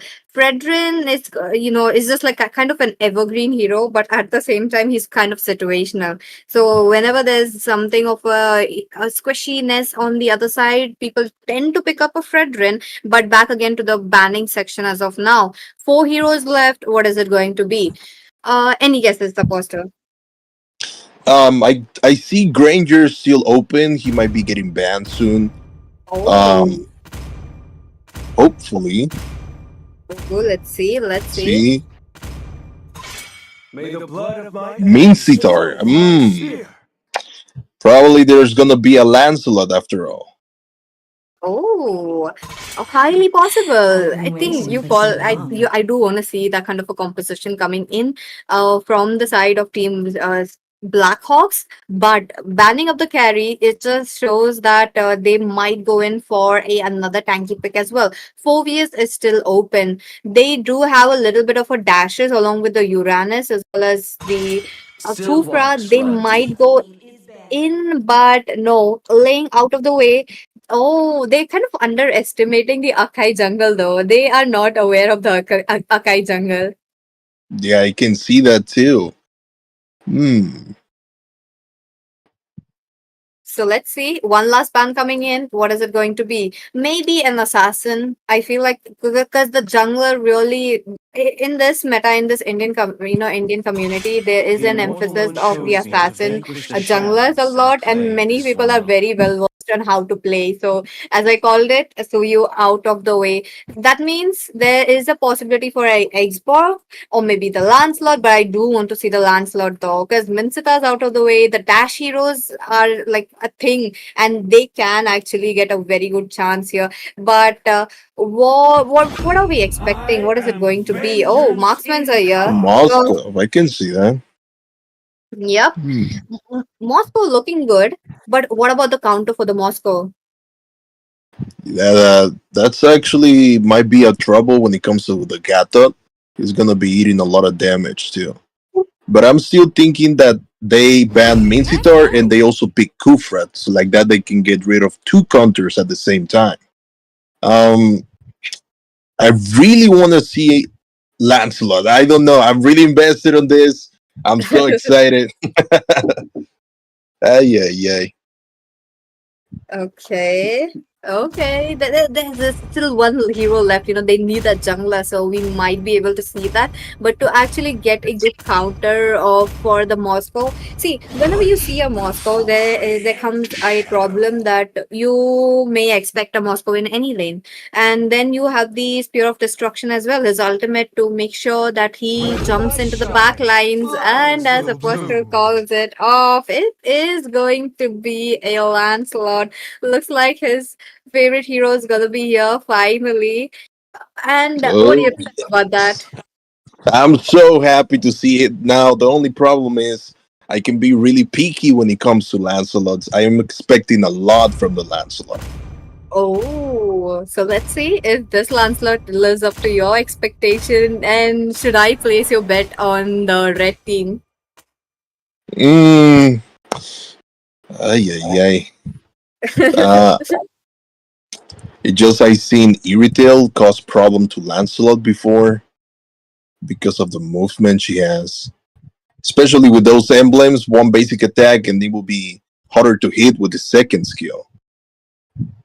Hmm. Oh, true. True. So one side it's absolutely onto the late game. The other side they do have a little bit of a early to the mid, especially mid to the late with the Lancelot. So I am curious to know how it will be going around. But ladies and gentlemen, let me welcome you into the land of dawn. Here we go for the one last match of the day. I hope you guys have placed your bets. Would love to see which team are you guys supporting. But on to the same note, let me start with my apostle. I'm gonna go with the Lancelot as well. I really like the Kufra pick. Yeah. Do you have any favorite skin when it comes to the heroes they picked? Favorite. Like, am I talking about in this match or is like overall? In this match? In this match, oh, definitely the Farsa. That's the most prettiest skin I have ever laid my eyes upon. So I'm gonna go with Farsa. I'm gonna admit it. It's actually beautiful that skin. Definitely. It is quite expensive though. I mean, I have not been able to take it myself, but would love to take it on a resale when it comes up. Hopefully, you will get it next time. Yes, Ooh, sir. we getting aggressive on top lane. That's true. That's true. They are trying to get the first blood in very quickly, but looks like Fasa as well as the Katotkats are trying to go in for a 1v1 brawl. Nothing comes out of it, but Uranus being such a annoying hero, proving himself to be. Look at him into the bottom lanes. He's just giving a good amount of lane clearance so that he moves up with his team. As of now, Adam, who is on to the Lancelot level 4, that means he can go in for the turtle very soon enough, but gets interrupted by the Akai as of now. Akai might have an easier time with the turtle. Yes, I can see that. He can easily get rid of the teammates, but the thing is, even if you get ping in the wall, you can also retribution.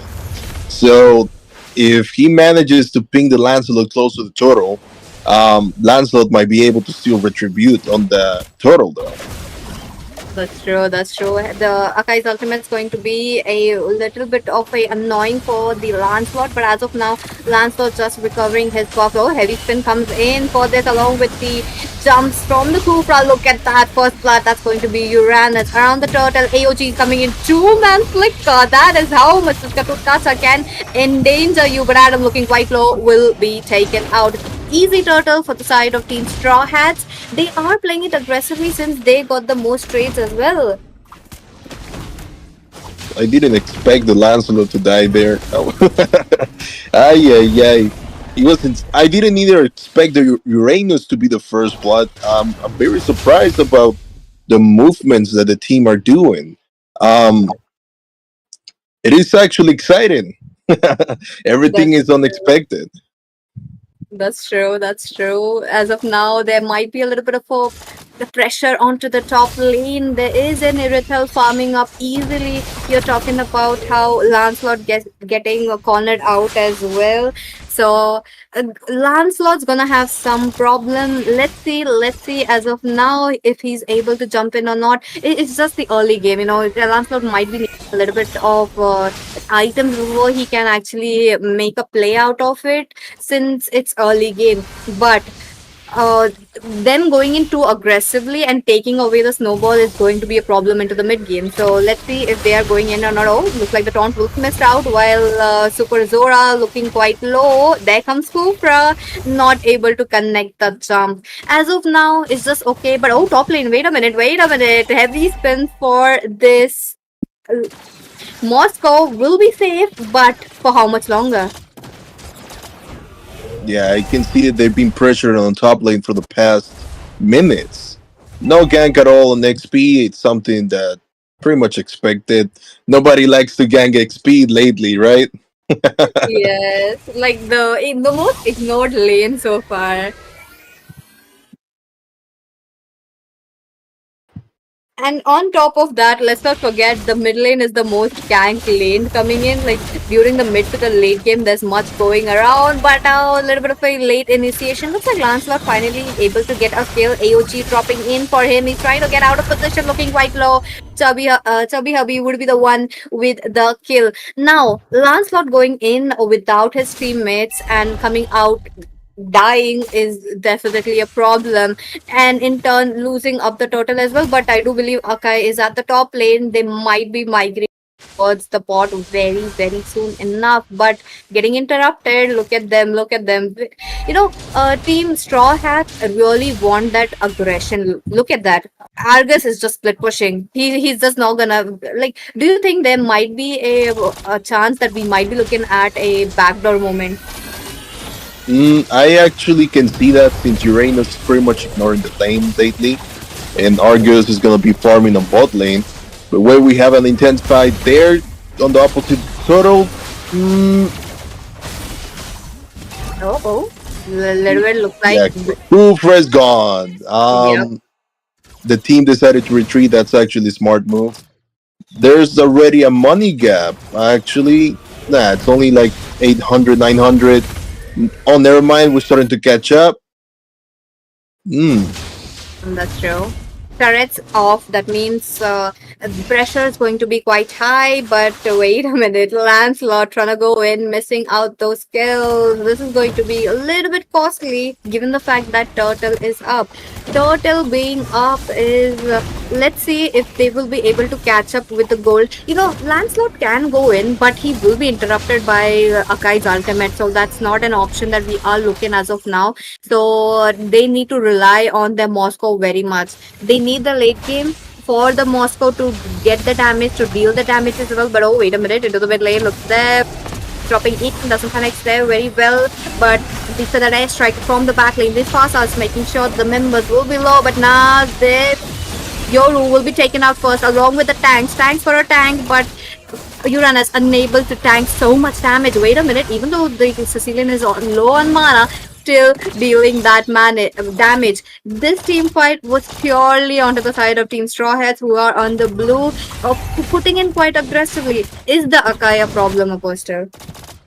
Yes, I can actually see that he easily separated the teammates and started to focus on the Uranus and the wall.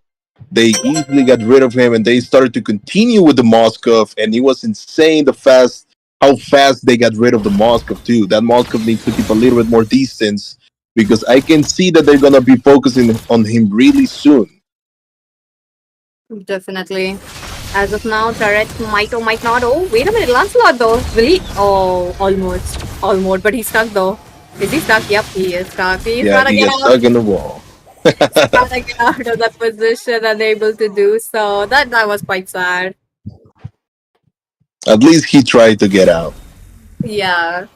Not on this. The luck is not on his side today. But it's okay. Comeback possibilities are very high anytime possible because this is Mobile Legends 5v5. But the first Lord is coming in. It is just less than 15 seconds left. You're talking about the Lord might go into the hands of Team Straw Hats, given the fact that they do have a lot of potential with the Akai. It really feels like Team Straw Hats really knew that they might take an assassin. So picking up an Akai jungle quite early on is just working out. And they don't have a counter for the Uranus as well, but they are melting him off. So I really like that. But oh, wait a minute. Okay, trying to make a play, but I know he's not gonna use up his ultimate on this Uranus. But nah, he got melted down. This is what I was talking about. Uranus getting melted down. That means Team Blackhawks are in grave danger as of now. Yes, I can see that. What are they going to do? I'm excited though. I'm so excited for them to get the Lord because I'm hoping to see that Kai to throw himself inside the tower so like that he can pull out the enemies. I'm Yep. looking forward for that. Oh, as of now, nothing much, but Lords coming in. Oh, wait a minute, AUG. Oh, that was the Moscow. That was for the Moscow who was trying to split push. As of now, there not been much of a team fight where we have seen Moscow dealing damage. But can we look the itemization? So let's see how much this Moscow has farmed up. Oh, he shot one item more. He would be needing that tank killer. Oh, but wait a minute. I do see an engage coming in from the Irithel, just making sure the minions would be out of the way and making sure the turret would be on their hands as well. But this Sicilian is farmed up. Look at him. Him getting those assists is really a very good thing while not going in for the full build. He's just making sure to have all the builds on his hands.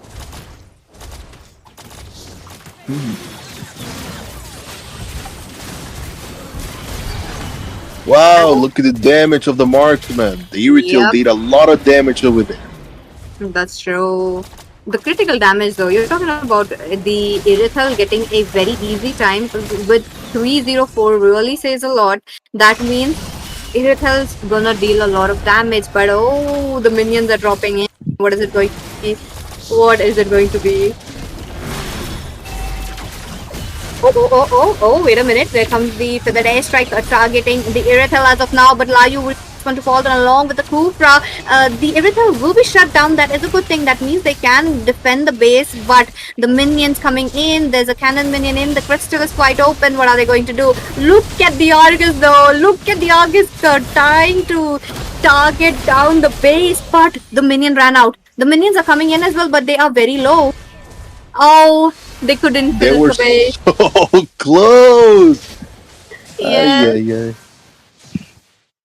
Oh my god, that was such a good attempt of giving a successful defense, but the base is wide open now. The minions can come in anytime, but the lords is coming in. I think it's just the best time for now for Team Blackhawks to get a re-initiation into the team fights and make sure to dominate it as well. I into the last team fight, Kufra was the one who caught the Irithel, which who did a splendid work because they needed the Irithel out of the way. But comeback possibilities are quite high as of now. Don't you think so? Um, I'm concerned a little bit more about the Argus because even if they pin him in the wall or stun him inside the tower, he's still gonna find a way out and still gonna find a way to lock the tower. And they only have Moskov to push him out of the way. So hopefully they can get rid of the Argus too. Otherwise, they're gonna have a really hard time defending that base. That's true. That's true. Let's see though. Let's see though. Do you see the Sicilian into the mid lane? Do you look at him? Look at him. He's And quite. Moskov is gone. Oh yeah, yeah. It happened so fast on top lane. Yeah, the Moscow. I do believe this is going to be quite hard for the side of Team Blackhawks to get a successful defense though. Given the fact that Moscow is out of the way and they need the lanes to be cleared as soon as possible. As of now, look at them one by one. They're going in. Lancelot unable to survive. He's just getting out of the way. He did, but the base is getting targeted down. And no way. No way. It's over. Looks like Team Straw Hats will be winning this game.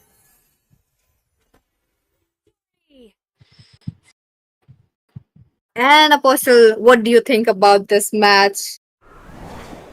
I think that the winner team, was already preparing for the enemy. They were expecting assassins. They went on Gata. They went on the Kai. They were prepared for the enemy. And picking up on the Irritel, it was actually good for the Uranus. Her damage was actually insane. I'll say that there were a couple mistakes on the Lancelot's team, but even though they were starting to catch up, but then it started to get dominated again.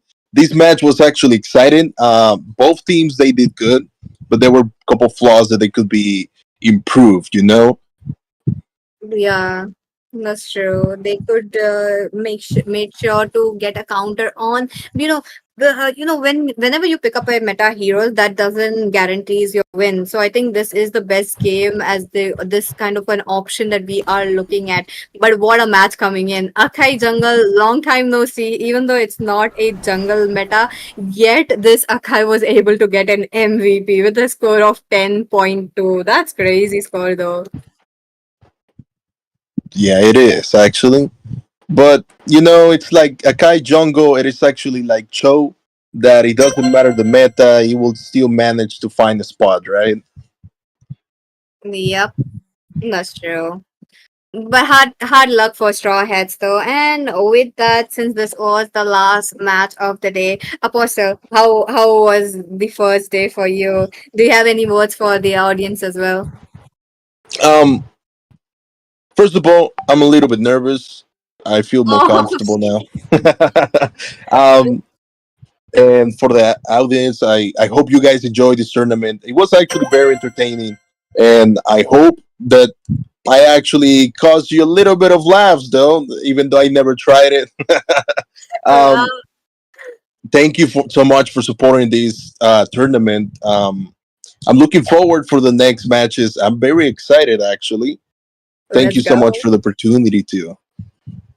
Let's go. Let's see you tomorrow as well. And with that, since this was the last match, this is going to be a goodbye. But don't go anywhere. We'll be coming back tomorrow at 7 o'clock Indian timing. And it's a good night for me. Apostle, say good night to everyone. Okay, good night, everyone. Have a nice night, and I hope you get your good dream, though. Let's go.